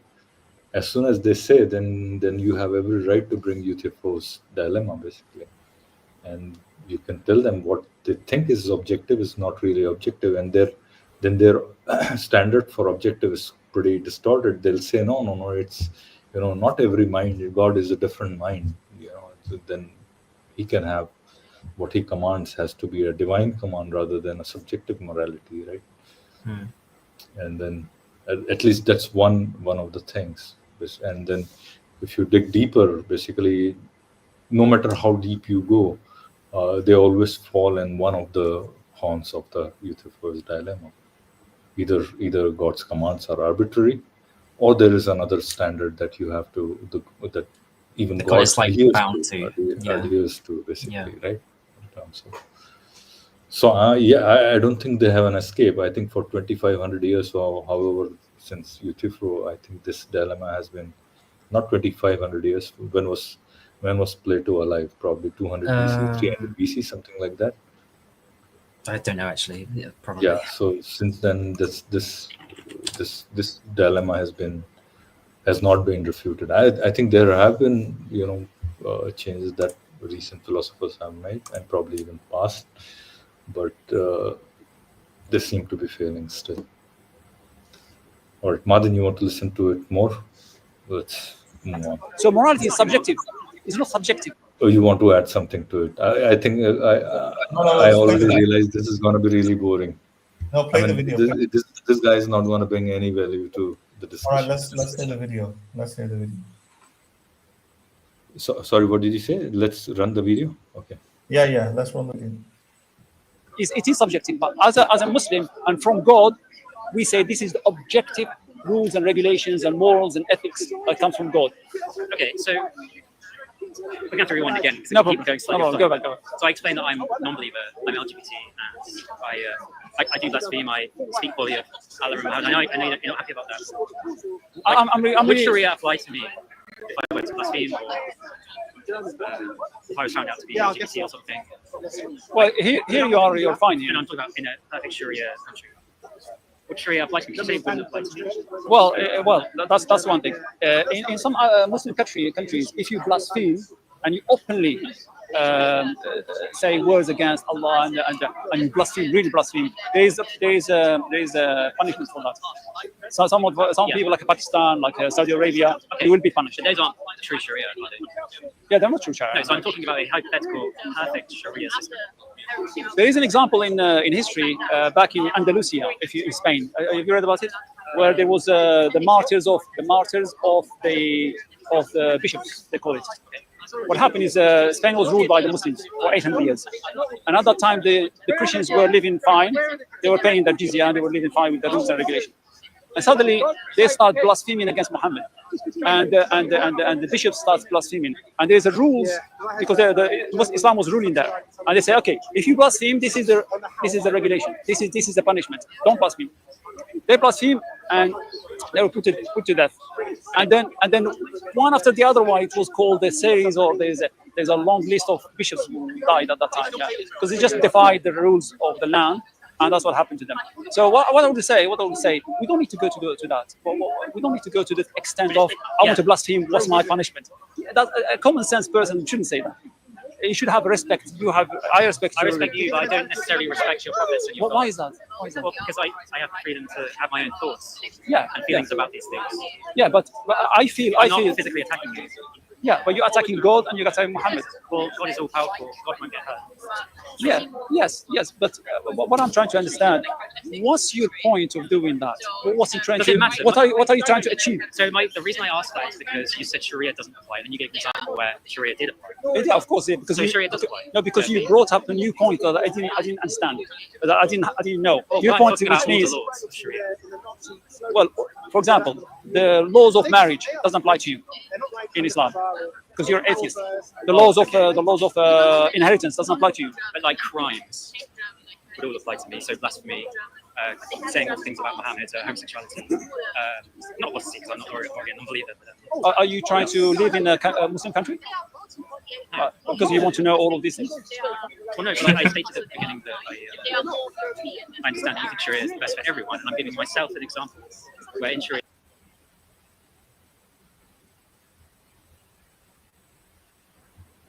Okay, at least he didn't, he didn't sugarcoat it that much, right? I mean, he's Well, pretty openly said that, yeah. we did miss at the beginning. I think before the video started, he was sugarcoating it. He was telling me that Sharia wouldn't apply to me because I'm a non-Muslim. And then we got into particular crimes where it would apply to me, like blasphemy, yeah. homosexuality, I mean, things like that. Yeah. I think no matter what, Sharia will apply to you. I mean, you just can't escape it. It's like, of course, it's that.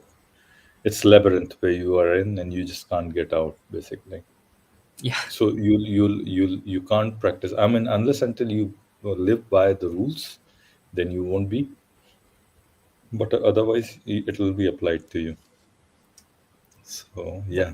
The reason I brought this up is because I often hear that Islam is the best for everyone because Allah knows us.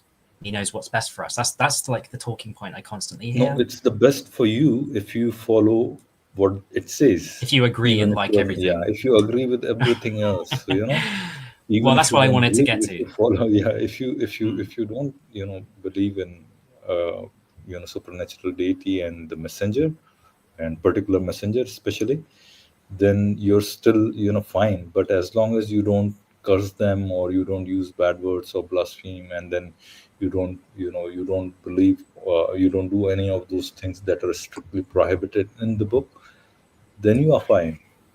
Otherwise, then you are not fine. Modal, you want to add something?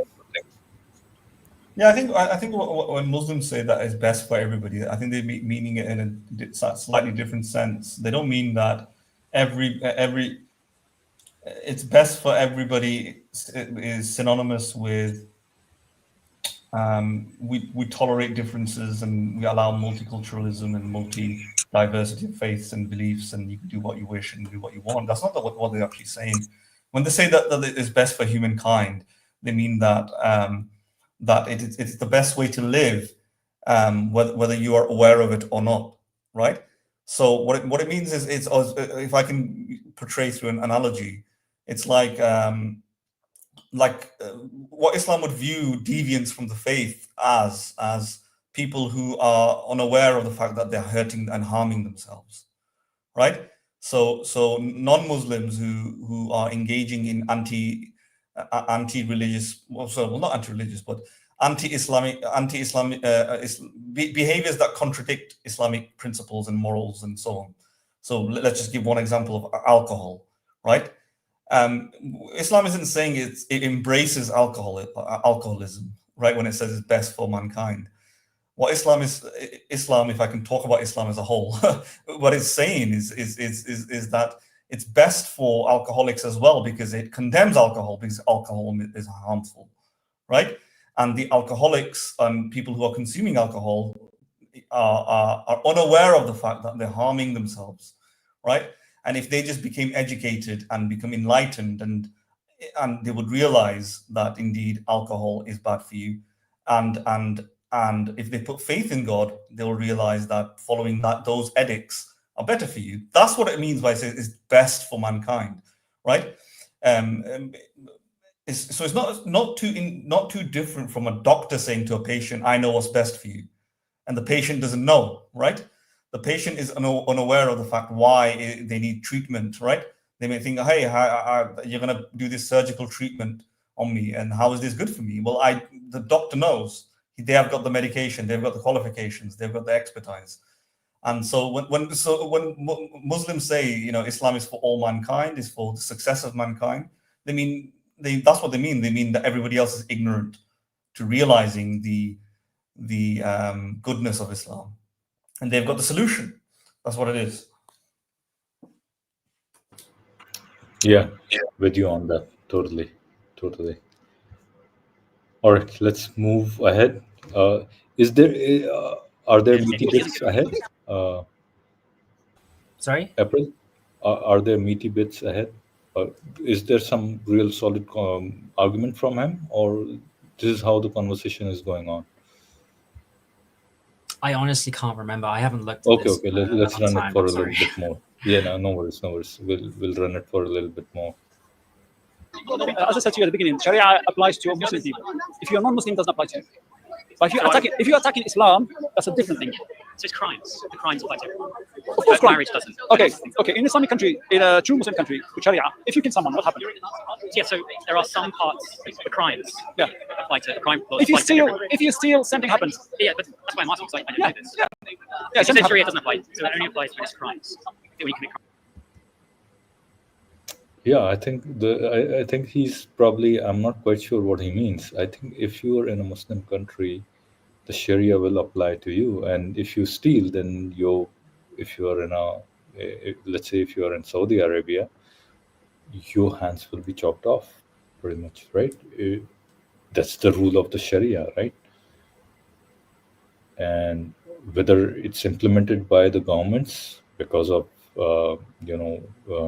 Amnesty International or any of the humanist organizations, because of the fear of those or the fear of the West or whatever, that's a very different story. But and that's why they say that there is no state in the world which abides to proper Sharia law. Maybe Afghanistan is one place which does, probably to some extent. But then if that's the ruling in the Quran, then you just follow it, basically. And it does apply to everybody. If you steal within a Sharia governed state, then your hands will be chopped off for stealing whatever is worth of more than an egg, I think, from that time. But an egg now, they say, when they tell you what for stealing, there is a very interesting hadith, and if you read it, I don't know where it is, it's probably in Sahih Muslim or something, where the man, his hand and right leg were chopped off, then again he stole, then his hand and leg were chopped off from the other side, then I think he did it a couple of times, and then he was finally unalived. So it didn't work. It didn't work as a deterrent, did it?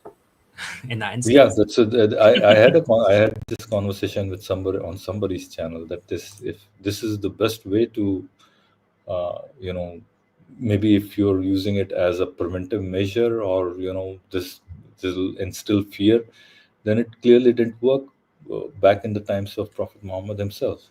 Yeah, I mean, you're Then just how it's making going to them. work today? So maybe there are other ways. Maybe he could have done it much better. What he could have done was, he could have probably made his state economically much stronger, so that everybody could have had jobs, and so that they wouldn't have the need to steal. Probably maybe somebody stole because they were too poor. Who knows, right? So before we continue, can we just welcome this human who's come through? Is it human? Oh yeah. I added, and then I forgot human. Hello. Hi. Hello, how are you? Good. How are you? I'm fine, sir. So what is the objective of the stream right now?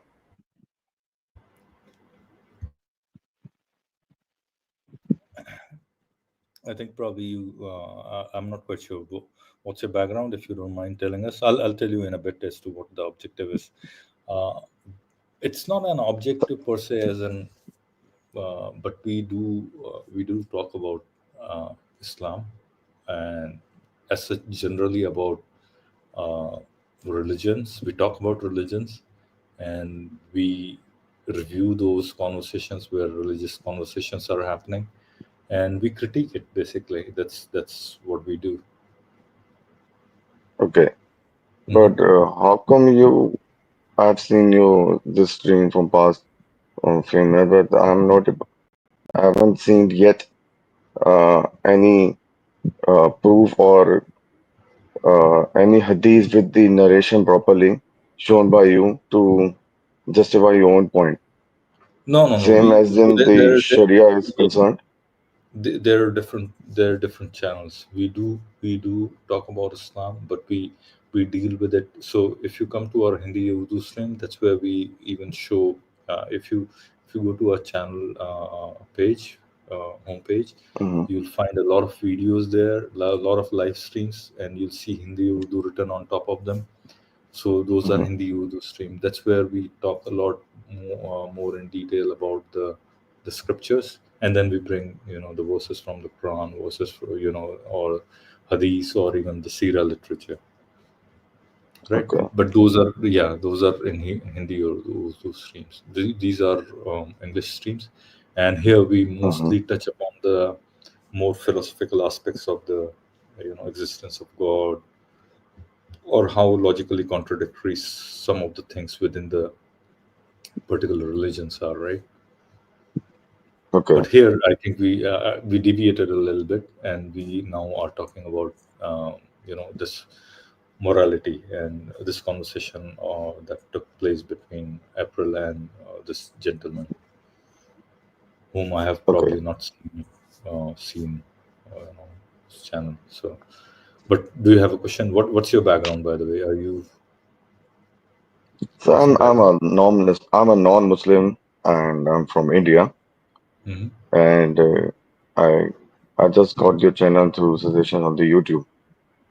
I just thought to add up some points. Like, I just want to know why aren't you telling in that in Sharia, if a woman get raped, she's required to bring 4 male eyewitnesses who can describe explicitly. Yeah, I don't think we go. I see, that's the thing. That's what differentiates our channel with other channels. There are a lot of other channels who probably do that. Our approach is a little bit more kind of I don't know how to say it. Maybe, Madan, do you have a better word for it? Maybe more academic, maybe more intellectual, maybe more philosophical. Less reactionary. Yeah, more reactionary, more less philosophical. reactionary. Less reactionary. Yeah, I don't think we're not reactionaries. Imagine Philo being a reactionary. Yeah, Philo, you're the calmest person I know. So it's like you're not reactionary at all. Yeah, not reactionary. Yeah. So yeah, you got the understanding of. Yeah, I understand, but don't you think it would be right for you to show the actual Quran verses and Hadith verses while live streaming, so the people get the actual They'll get information? us a lot of views, but that's not what we do. I don't think we do that. I think our channel, that's what separates our channel from other channels, that we do take more logical and philosophical approach to these questions. And so our intention is not to bring those oft repeated, Sahih Bukhari says this, bring 4 witnesses, or these are, so those are all those are all moral questions, right? And based on morality, right? And you think that, oh, how can somebody do this or do that, and all those. We touch upon it. We are not averse to it, but that's not our primary spiel, if you want to call it. I don't know, whatever you want. That's not our primary way of dealing with these things. What we deal with is rather more fundamental questions of, is there a God, and do the Islamic concept of God meet with our reasoning or not, right? Those are the questions that we ask. I think those questions are more deeper than just bashing somebody over, why did you do that, why did you in 7th century, why did you have 11 wives, or why did you have 4 wives, or whatever, right? Yeah. So do you believe that the God of Islam is the actual God? I'm sorry, come again? I'm asking, so do you believe that Allah is the true God? I think I'll suggest you read our about page. I think most of us here, I think at least we are a mix of agnostics and atheists. We don't. Yeah. Yeah. In a the simple answer is no. Okay. Yeah. Because I believe, like, if you are the agnostics, that you should also provide the right information regarding the Islam. You should tell the people what real Islam is. Well, that's what I said. I think I did tell you there are other people who do that. That's not what we like doing, right? And that's why we don't do it. Yeah, I understand you don't do it, but you have a certain purpose. You have a certain pattern you're following. But I still believe somebody who is knowledgeable of Islam should tell the people, the masses, what real Islam teaches, so so the people don't fall for it. Yeah, there'll always be people who will go from one side to the other. There are lots of Hindus you'll find, accepting Islam. You'll find maybe a very few Muslims who will probably turn to Hinduism or other religions or Christianity. That'll keep happening. I don't think we have that very strong intention to do that, to you know uh, persuade people not doing that. And if somebody comes into our channel and probably finds it helpful in some way or the other, I think that's what our intention is. And it's Yeah, probably, yeah. So what you're right that there are very few Hindus or Muslims that convert to any other religion because obviously the Islam religion has very strict laws, whether it's the law against the blasphemy or the apostasy or living in Islam is punishable by death, but also the family being against the same member who leaves Islam, and also the Hinduism has no concept of conversion. Yeah, that might be true, but then one thing, that there are less Hindus that leave their religion than there are Muslims. Even if you go to Saudi Arabia, the rate of leaving their own religion is much higher than that's in India, right? You know that. Yes. But so this was in response to your point saying that no, Muslims don't leave religion. They do.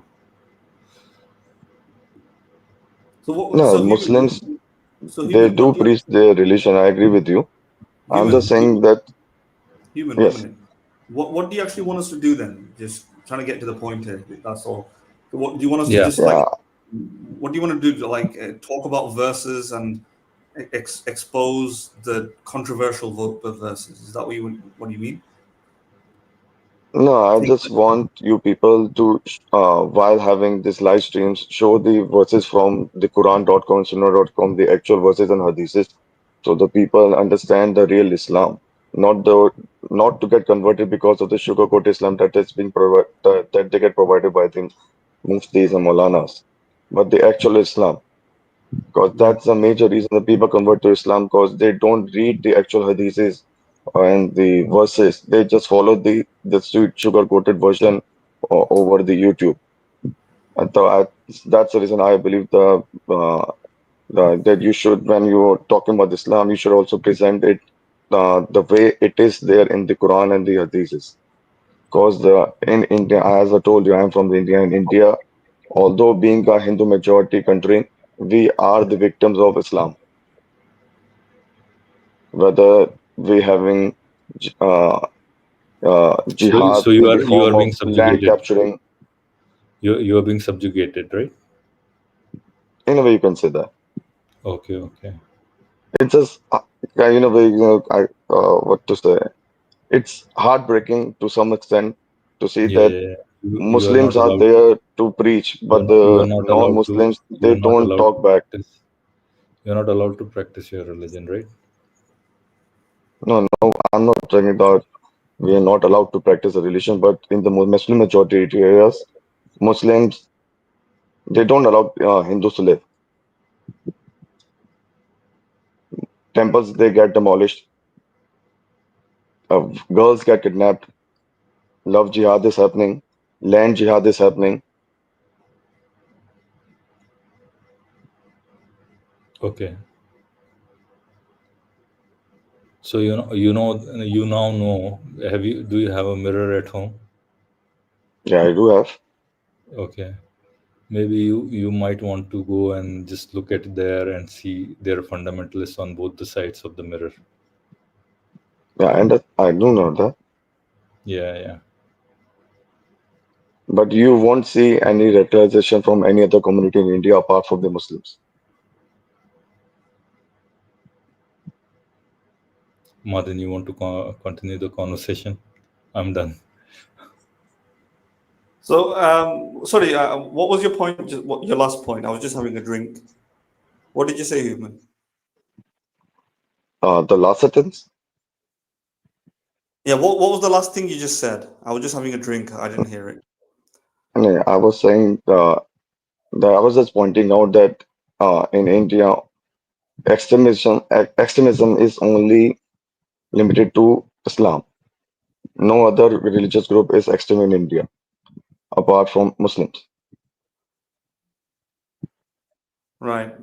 Sorry, what's limited to Islam? What is it? I didn't hear you properly. Extremism. Extremism. All right. Yes. And how do you define extremism? Do you know that in India, Muslim boys, they use Hindu names online, offline to be friends with non-Muslim girls. They sexually elope them. They force them to convert to Islam. Yeah. Okay. So Do you what know is that? How many cases like that happen? I asked you a question. You started giving me Yes. examples of other things. What is Yeah, extremism? there are so many examples related to Islam. That I know, there's also land jihad. What do you mean by extremism? What is the definition of extremism? You know, Muslims being just 18% part of India, and Hindus are probably around 78% in India. So the definition of Okay. extremism. So the definition of No, I'm extremism telling you. is I'm telling you. 18%. You are Yes. still not What the is it? definition. Yeah. Yes, I'm telling you the same. Please wait.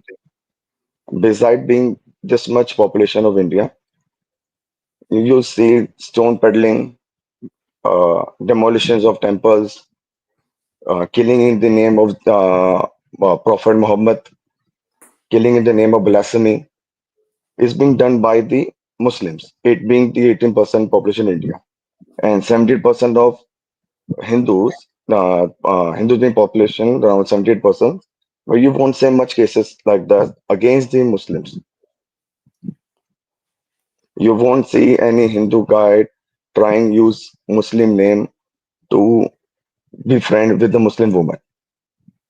Okay, They so are rarest of the rarest cases. yeah, you still not. I still don't understand what you mean by extremism. In India, extremism, jihad is happening in different forms. Land capturing, in the name of land capturing, in the name of, you can say, population growth, in the name of, one second, in the name of jihad. You don't know how many girls they get sent to Afghanistan, Iraq, Iran, Syria from India. Non-Muslims. Right. Okay. So I still want a Do you know definition. about the genocide of Kashmiri Hindus in Kashmir? Right, human. I still want a definition of extremism because you're not giving me a definition. What else do you want? No, a definition of extremism. Do you understand what I mean by I think you definition? haven't given a This is definition as yet. extremism. Extremism is in sense when What Islam is is in extremism? majority. Okay, I mean, I'll put it in This, simple words for you. yeah, I'm telling you, Extremism when is an activity that does dash and dash and dash and dash. Go for it. isn't allowing the non-Muslims one more time. to live peacefully in a Muslim majority area extremism to you? I don't know. I don't know. First of all, I find it to be just a funny little word that gets used everywhere. You know, extremism, and different people define it differently, and so on. This is why I just wanted to know what you meant by extremism. That's all. It just seems like what you mean by extremism is things that you consider to be crimes that you don't like to be extremism, right? That's all. So I'm not sure exactly what you mean by extremism. But if that's what you mean by Extremism, killing Sorry, the non-Muslims in the name of blasphemy is an extremism to me. Converting non-Muslims to Islam by force is extremism to me. right. Converting non-Muslim girls to Islam and then sending them to Syria, Afghanistan, Iraq to ISIS is extremism. Hmm. Lynching non-Muslims in Muslim majority area is extremism. Demolishing temples and capturing properties of non-Hindus in Muslim area is extremism. So all you mean by extremism is things that you don't like? How come this is basic common sense? Do you see such activities in India by the non-Muslims doing the same activity to the Muslims? How come it's not extremism to you? I'm asking you, why is it common sense? How it is? I am not getting my point. Muslim being minority, Yeah, they want all the rights. let's say that's their religious belief, that's what they can do. What's wrong with that? Then the religious belief is not right. Why is it not right? Why is it not right? Mm-hmm. I'm not getting the point. Yeah. So You're trying to say forcibly converting someone into Islam is not morally wrong. So if I was a Muslim, I would simply, I would ask you, challenge you as to why would you merely mentioning the word extremism make my behavior wrong? For example, in Islam, it's morally correct to kill a homosexual, a gay person. That's morally righteous thing to do. So how would you combat them on that? You can't just say it's extremism, because all by extremism is a circular point, which is saying that it's a bad thing. Well, the Muslim thinks it's a good thing, right? So what would you do to combat them in that situation? Why is it wrong? Because Muslims believe that homosexuality is wrong and it shouldn't spread, and they therefore they can legitimately subject them to a death penalty. You can't simply just say this is bad and that's end it there. You need some reasoning, right? You need some explanation. You can't just say it's common sense, because clearly there's differences in culture. Different people think different things about morality. No, you're wrong here. Yeah, No, I mean, You're wrong here. You're wrong here in this sense. Considering the homosexuality wrong there's no you can have a different opinion about that if homosexuality is right or wrong. But giving death penalty to somebody who's gay, that's wrong. Why can you have a different opinion about homosexuality and not the death penalty? Do you know what I'm? Can you say that? Yeah, the reason I'm saying this is because you came originally. You came on and said, "Why didn't you focus on these on just plainly saying these issues?" And I'm showing you why. Can you say the same about the sex slavery in Islam? Human. What about the muta in Islam? Human, you're not getting my Halala point. in Islam? Human. Yeah, you're not getting my point. The reason I'm saying it, listen to me. The reason I'm saying this is because you came onto our stream and said, "Why don't you just talk about those issues?" And I'm showing you why we can't talk about these issues as simply as you can, right? The reason that we end up going into deeper aspects is because it's a bit more complicated. See, this entire issue opens up a question about what's moral, what's right and wrong, morality, and you end up needing to, which is not featured in vast majority of streams. You end up needing to talk about these sort of things. This is why more sophisticated Muslims who have some sort of intellectual background to themselves, they would come up with defensive approaches to force you to explain why it is wrong to have sex slaves, why it is wrong to harm homosexuals or something. You will then have to, as a secular person, as a non-Muslim, have to explain your morality and why it's ethically wrong, right? This is a deeper conversation that you can have in ethics, and then the question of ethics arises. And this is why I was pushing you on this, to show you why our channel is actually quite important, actually, because there's plenty of very, I would say pretty, compared to the rest anyway, smart Muslims who are there, who do make these challenges, and they believe that their challenges are winning. You can win the weak battle, just say, oh, killing homosexuals is wrong. Obviously. Well, not everybody thinks it's obvious. You have to go deeper and explain why it's wrong to kill homosexuals. You have to come out with a moral theory, a moral foundation, moral reasoning. Yeah, it's a much more deeper issue. And this is why we end up becoming philosophical. And I wanted to show you that's the reason why I'm asking you this. That's why the reason why I'm asking you these questions. But what you're trying to say that regarding the philosophy, that doesn't work with Islam, right? There's no Why it concept doesn't? of philosophy in Islam. When Why it it is doesn't? written in the when the sex slavery, muta, halala, everything is mentioned in the Quran itself, and Muslims are not allowed to question again. But that's your If you ask subjective a single, opinion, right? if you ask any Muslim in India regarding the any evil that is there in the Islam, whether it is in Quran, mentioned in Quran or Sayyidis, they're not going to say anything against it. They're going to simply say, it is there in Islam, Prophet Muhammad has done this, we're going to do it. Yeah, but why do they think that? They think, for example, God has given an objective framework of right and wrong in the Quran, right? That through secular thinking, you can't justify a morality. You can't have an objective morality. So everything that you feel is subjective. You can't show that killing other people is wrong because you don't have an objective framework, an objective foundation.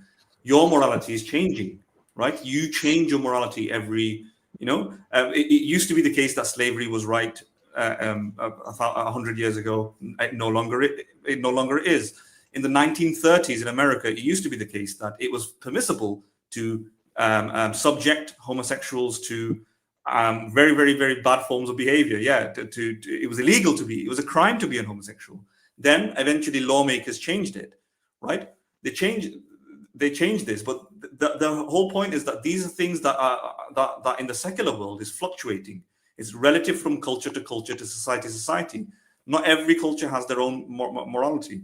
Sorry, not every culture has the same morality. They have differences, right? So when you come out and say that this is wrong, they're going to simply say that you're wrong. So who's right? How would you go about showing that they're wrong, and how would you go about showing that you're right? Because every other religion, whether it's Hinduism, Sikhism, Jainism, Christianity, Jewish, everywhere, every religion has evolved. But Quran is the only religion, or Islam is the only religion in which the Quran itself mentions that this is for the whole of eternity, and this you cannot edit or omit in this religion. There's no scope of their argument adaptation in Islam. No, their argument would be you are deviating from what God has commanded you. Yeah. So so that's the reasoning. They'll say we're following the right morality, and you have deviated in following your own desires. Yeah. Why would a perfect moral code deviate or evolve? Evolve assumes it gets better, right? So you're already presuming that evolution of these other religions, you're saying, which I'm not sure is true, but let's hypothetically accept that is a good thing. But you can't justify that. How do you justify morality? Justifying this how can one justify the evil practices like sex slavery? No, I'm not asking you a question. Killing of non-Muslims? Yes. So when you say, how can one justify such evil practices? What is evil? What is evil? Isn't sex slavery evil enough? Does it need any justification?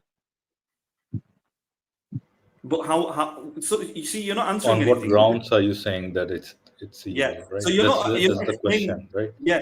You're not explaining anything. You're just saying, isn't it obvious that this is because the case? You're saying I don't like it. That's why it's evil, right? That's what you're saying, right? It's not just that. It's not just that. If you can just say, isn't it just obvious? Then why can't Muslims just say, isn't it just obvious that God exists?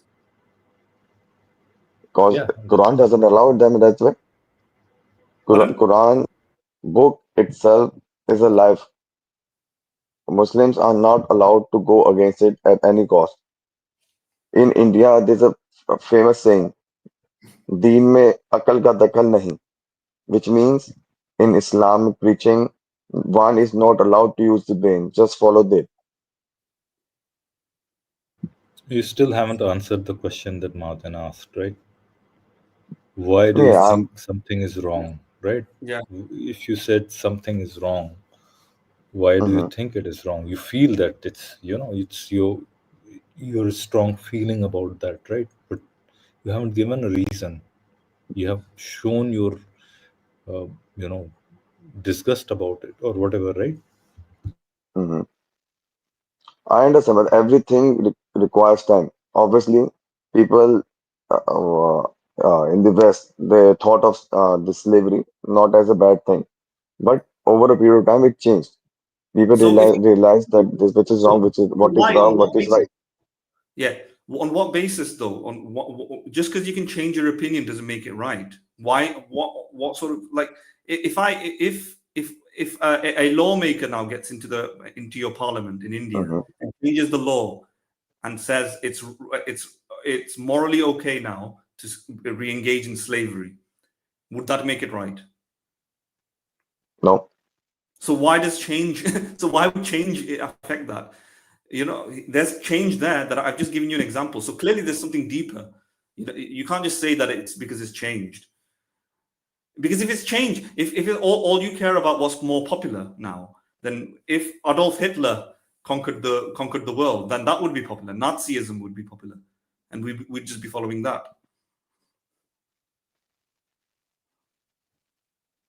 yes, but I understand. Every country, every region, they have their own morality. Yeah. I understand. Obviously, from me, I'm being from India. We have our own history, which of it suggests, which I've already told about the evil practice in Islam. We totally agree that that's the wrong thing.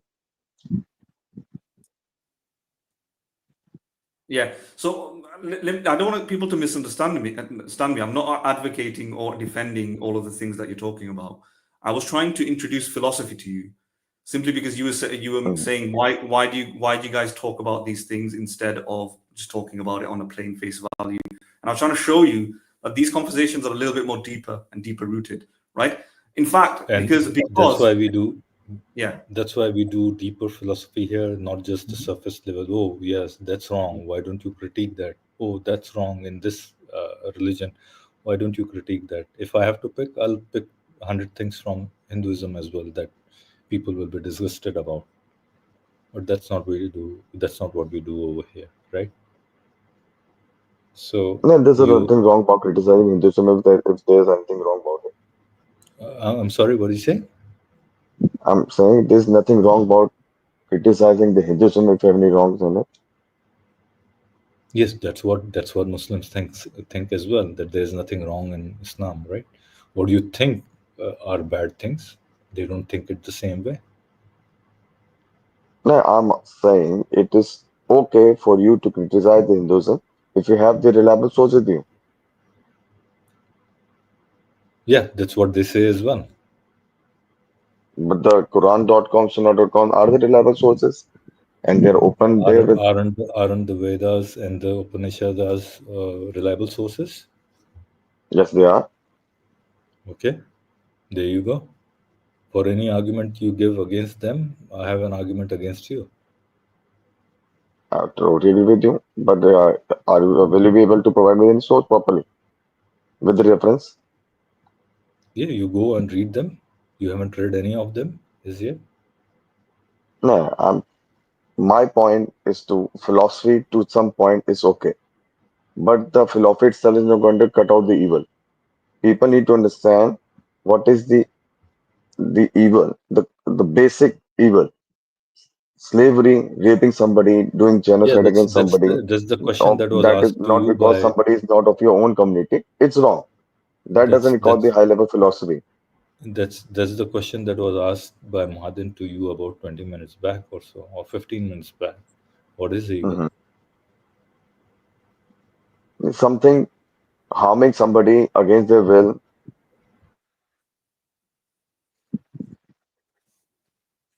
something which you something which you would not like to happen to yourself. So, okay, harming somebody against your will, against their will, is evil. Yes. Doing something wrong with doing something which you would not like to happen with you. Doing something that you wouldn't like to happen with you, right? Basic modesty. Yeah. So, how did you let me how did you arrive at the conclusion? You don't believe in God, right? No, I do believe in God. You believe in God? Not much. Yes. You do or you don't? Yeah, I do to some extent. You do to some extent. Okay. Yes. My morality comes from my culture. Right. Your morality comes from your culture. Okay. So you're saying that harming somebody for no good reason is wrong. So what if somebody disagrees with that?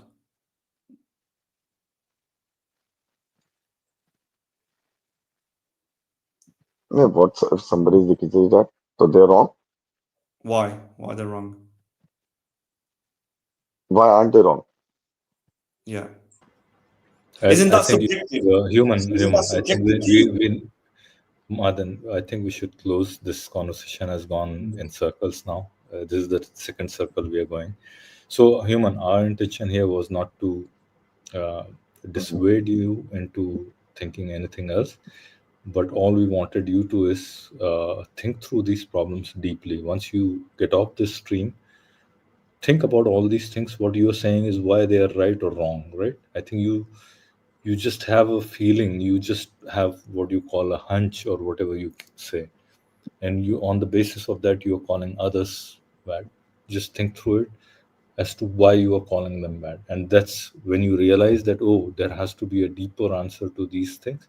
Then you come back to our streams again and start listening to us. If you don't find that helpful, go back to our we have almost 150 to 200 videos where we have talked about these things and much deeper, right? Sure. Okay. Oh, thank you.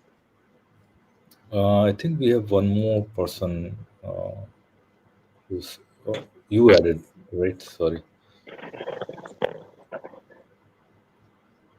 Sorry, I can't pronounce your Ludeman.